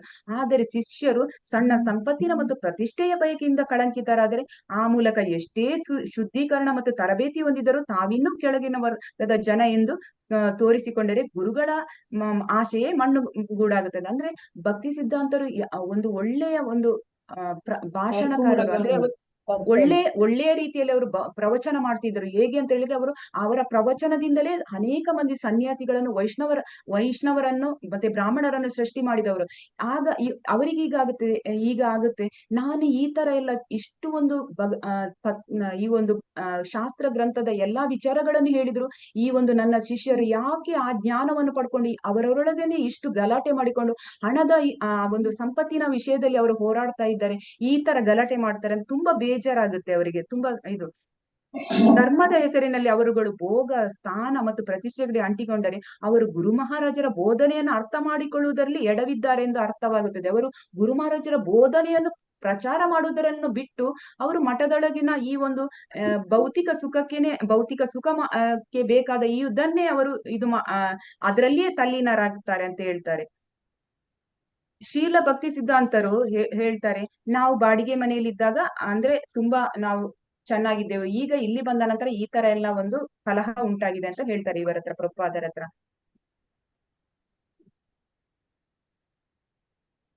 ಮುಂದಕ್ಕೆ ಅವರು ಇದು ಭಕ್ತಿ ಸಿದ್ಧಾಂತರು ಹೇಳ್ತಾರೆ ಇವರ ಹತ್ರ, ಅಭಯಚರಣರ ಹತ್ರ, ನನಗೆ ಕೆಲವು ಗ್ರಂಥಗಳನ್ನು ಮುದ್ರಿಸುವ ಒಂದು ಆಶೆ ಉಂಟು, ನಿನಗೆ ಹಣ ಕೂಡಿದರೆ ಗ್ರಂಥ ಪ್ರಕಟಣೆ ಮಾಡು ಅಂತ ಹೇಳ್ಕೊಂಡು.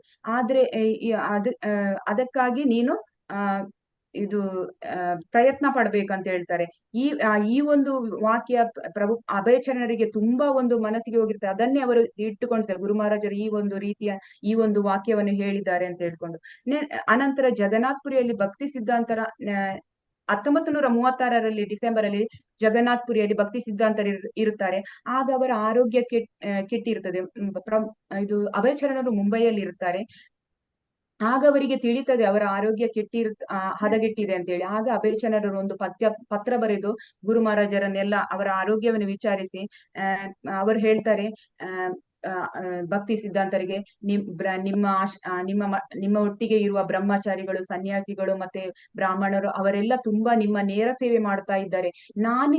ನಾನು ಯಾವ ರೀತಿ ನಿಮಗೆ ಸೇವೆ ಮಾಡಲಿ ಅಂತ ಹೇಳ್ಕೊಂಡು ಕೇಳ್ತಾರೆ, ನೀವು ದಯಮಾಡಿ ತಿಳಿಸಿ ಅಂತ ಹೇಳ್ಕೊಂಡು. ಆಗ ಅವರು ಹೇಳ್ತಾರೆ, 1-2 ವಾರದ ನಂತರ ಅವರಿಗೆ ಉತ್ತರ ಬರ್ತದೆ. ನೀವು ಅವರು ಹೇಳ್ತಾರೆ, ಜನರಿಗೆ ನೀನು ನಮ್ಮ ಚಿಂತನೆಗಳನ್ನು, ವಾದಗಳನ್ನು ಇಂಗ್ಲಿಷ್ ಭಾಷೆಯಲ್ಲಿ ವಿವರಿಸಿ ಹೇಳ್ಬೇಕು ಹೇಳ್ತಿ ಅಂತ ಹೇಳಿ ನನಗೆ ಪೂರ್ಣ ವಿಶ್ವಾಸ ಇದೆ. ಇದರಿಂದ ನಿನಗೂ ಶ್ರೋತೃಗಳಿಗೂ ತುಂಬಾ ಒಳ್ಳೆಯದಾಗುತ್ತದೆ. ಚೈತನ್ಯ ಮಹಾಪ್ರಭುಗಳ ಬೋಧನೆಯ ನವೋಜ್ಜಲ ಪ್ರಭಾವವನ್ನು ಜನಸಾಮಾನ್ಯರ ತತ್ವಜ್ಞಾನಿಗಳ ಮತ್ತು ಧರ್ಮಪರ ಅಂತರಂಗದಲ್ಲಿ ಉದ್ದೀಪಿಸುವ ಸೇವೆಯನ್ನು ಸಂಘಕ್ಕೆ ಮಾಡಬಯಸಿದ ಪಕ್ಷದಲ್ಲಿ ನೀನು ಮಹತ್ವದ ಆಂಗ್ಲ ಪ್ರಚಾರಕನಾಗಿ ನಿಲ್ಲುತ್ತೀಯೇ ಎಂಬ ಭರವಸೆ ನನಗಿದೆ ಅಂತ. ಇಷ್ಟು ಭರವಸೆ ಕೊಡ್ತಾರೆ, ನೀನು ಆಂಗ್ಲ ಪ್ರಚಾರಕನಾಗ್ಬೇಕು ಅಂತ ಹೇಳಿ. ಇದು ಅವರಿಗೆ 1922 ಭೇಟಿಯಲ್ಲಿ ಹೇಳಿದ ಮಾತುನೂ ಇದೇ ಆಗಿರ್ತದೆ. ಪ್ರಭುಪಾದರಿಗೆ ಈಗ ಈ ಒಂದು ಅವರ ಗುರು ಮಹಾರಾಜರ ಅಂತಿಮ ಒಂದು ಘಟ್ಟದಲ್ಲಿ ಅವರು ಈ ಮಾತನ್ನು 1922ರಲ್ಲಿ ಹೇಳಿದ ಮಾತನ್ನು ಇವಾಗ್ಲೂ ಹೇಳ್ತಾ ಇದ್ದಾರೆ ಅಂತ ಹೇಳಿ. ಇಂದು ನಾನು ಗುರು ಮಹಾರಾಜರಿಗೆ ಈ ಒಂದು ಸೇವೆಯನ್ನು ಮಾಡ್ಲೇಬೇಕಂತ ಹೇಳಿ ಅವರು ತುಂಬಾ ಒಂದು ಪಣ ತೊಡ್ತಾರೆ. ಆನಂತರ 1937 ಜನವರಿ 1ರಂದು ಅವರ ಗುರುಗಳು ಈ ಒಂದು ಇಹಲೋಕವನ್ನು ಬಿಟ್ಟು ಗೋಲೋಕವನ್ನು ಹೋಗ್ತಾರೆ. ಅಲ್ಲಿ ಕೊನೆಯ ದಿನಗಳಲ್ಲಿ ಅವರು ತಮ್ಮ ಕೊನೆಯ ದಿನಗಳನ್ನು ಇವರು ಭಕ್ತಿ ಸಿದ್ಧಾಂತರು ಹೇಗೆ ಕಳೆದ್ರಂದ್ರೆ ಚೈತನ್ಯ ಚರಿತಾಮೃತವನ್ನು ಓದುವುದರಲ್ಲಿ, ನಾಮ ಜಪದಲ್ಲಿ ಹೀಗೆಲ್ಲ ಕಳೀತಾ ಇರ್ತಾರೆ. ಒಂದು ದಿನ ಅವರ ವೈದ್ಯರು ಹೇಳ್ತಾರಂತೆ, ಅವರಿಗೆ ಮದ್ದು ಕೊಡುವಾಗ ಇವರು ಪ್ರತಿಭಟಿಸ್ತಾರಂತೆ, ನನ್ನನ್ನೇಕೆ ಹೀಗೆ ನೀವು ಅಡ್ಡಪಡಿಸ್ತೀರಿ, ನಾನು ಸುಮ್ಮನೆ ಹರೇ ಕೃಷ್ಣ ಜಪ ಮಾಡ್ತಾ ಇರ್ತೇನೆ ಅಂತ ಹೇಳ್ಕೊಂಡು ಇರ್ತಾರೆ. ಮತ್ತೆ ಅವರ ಒಂದು ಕೊನೆಯ ಸಂದೇಶವನ್ನು ಇಲ್ಲಿ ಕೊಟ್ಟಿರ್ತಾರಂತೆ. ಅವರು ಕೊನೆಗೆ ದೇಹ ತ್ಯಾಗ ಮಾಡುವಾಗ ರೂಪ ರಘುನಾಥ ಇವರು ಚೈತನ್ಯ ಪ್ರಭುಗಳ ಶಿಷ್ಯರಾಗಿರ್ತಾರೆ. ಇವರ ಬೋಧನೆಯನ್ನು ಇವರು ಈ ಒಂದು ಸಂದೇಶವನ್ನು ಅವರ ಶಿಷ್ಯರಿಗೆ ಕೊಟ್ಟಿರ್ತಾರೆ.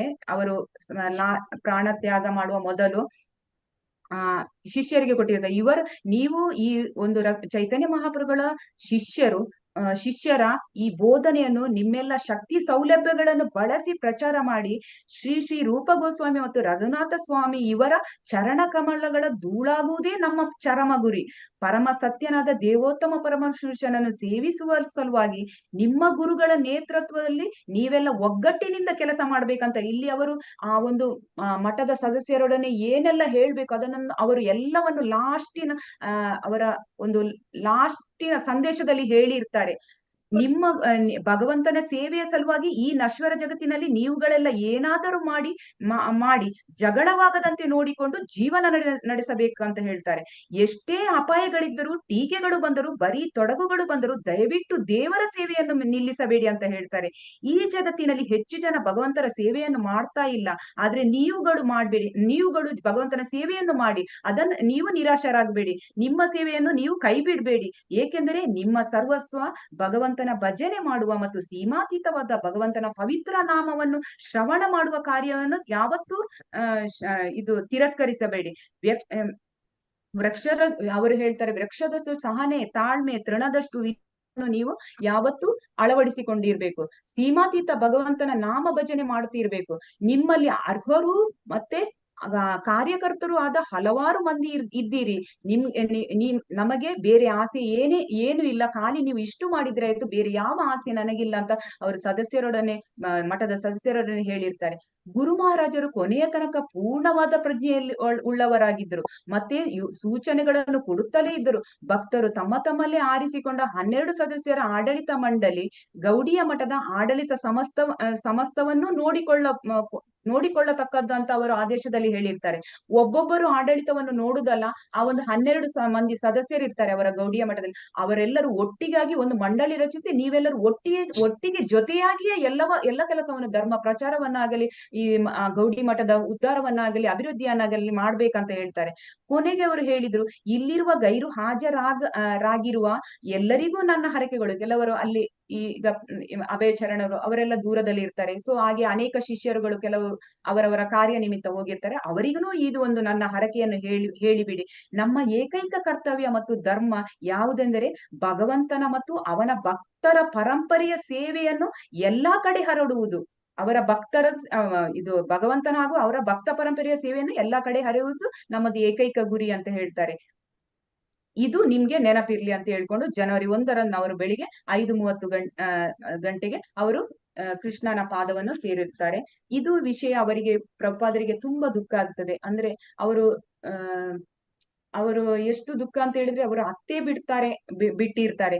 ಅವು ಯಾಕೆ ದುಃಖ ಅಂತ ಹೇಳಿದ್ರೆ, ಅವರಿಗೆ ಬಾಲ್ಯದಲ್ಲಿ ಅವರಿಗೆ ತಂದೆಯವರು ಫುಲ್ಲು ಕೃಷ್ಣ ಪ್ರಜ್ಞೆಯಲ್ಲಿ ಒಂದು ಕೃಷ್ಣ ಪ್ರಜ್ಞೆಯನ್ನು ಮತ್ತೆ ಆಧ್ಯಾತ್ಮಿಕದಲ್ಲಿ ಇಷ್ಟು ಮೇಲೆ ತಂದ್ರಂದ್ರೆ ಅವರ ತಂದೆಯವರು.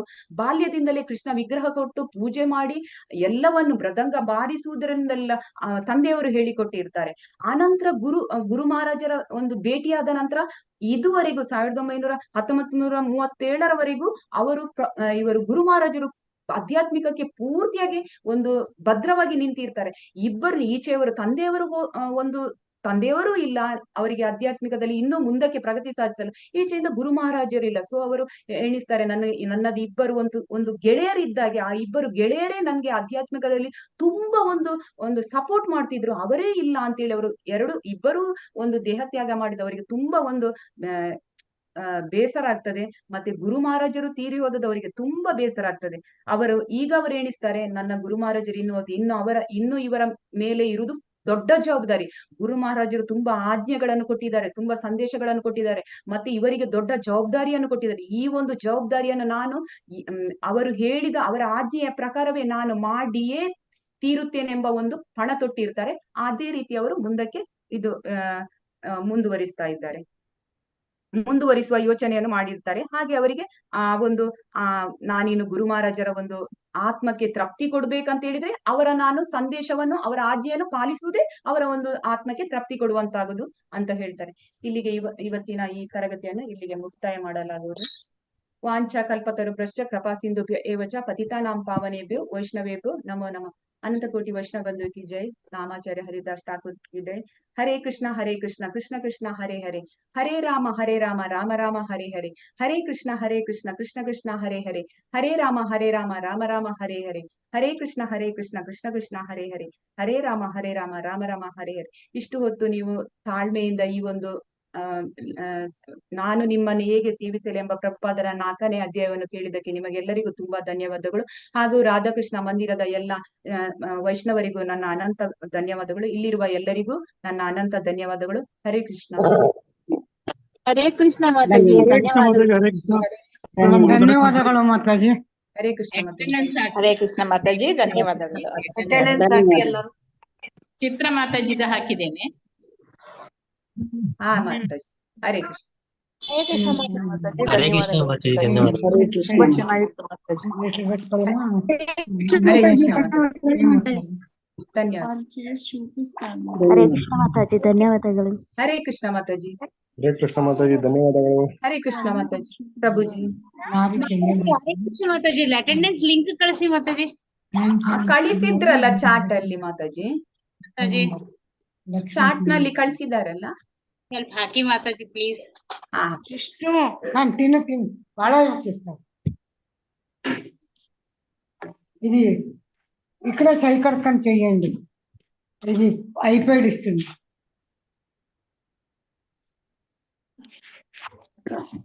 ఇక్కడ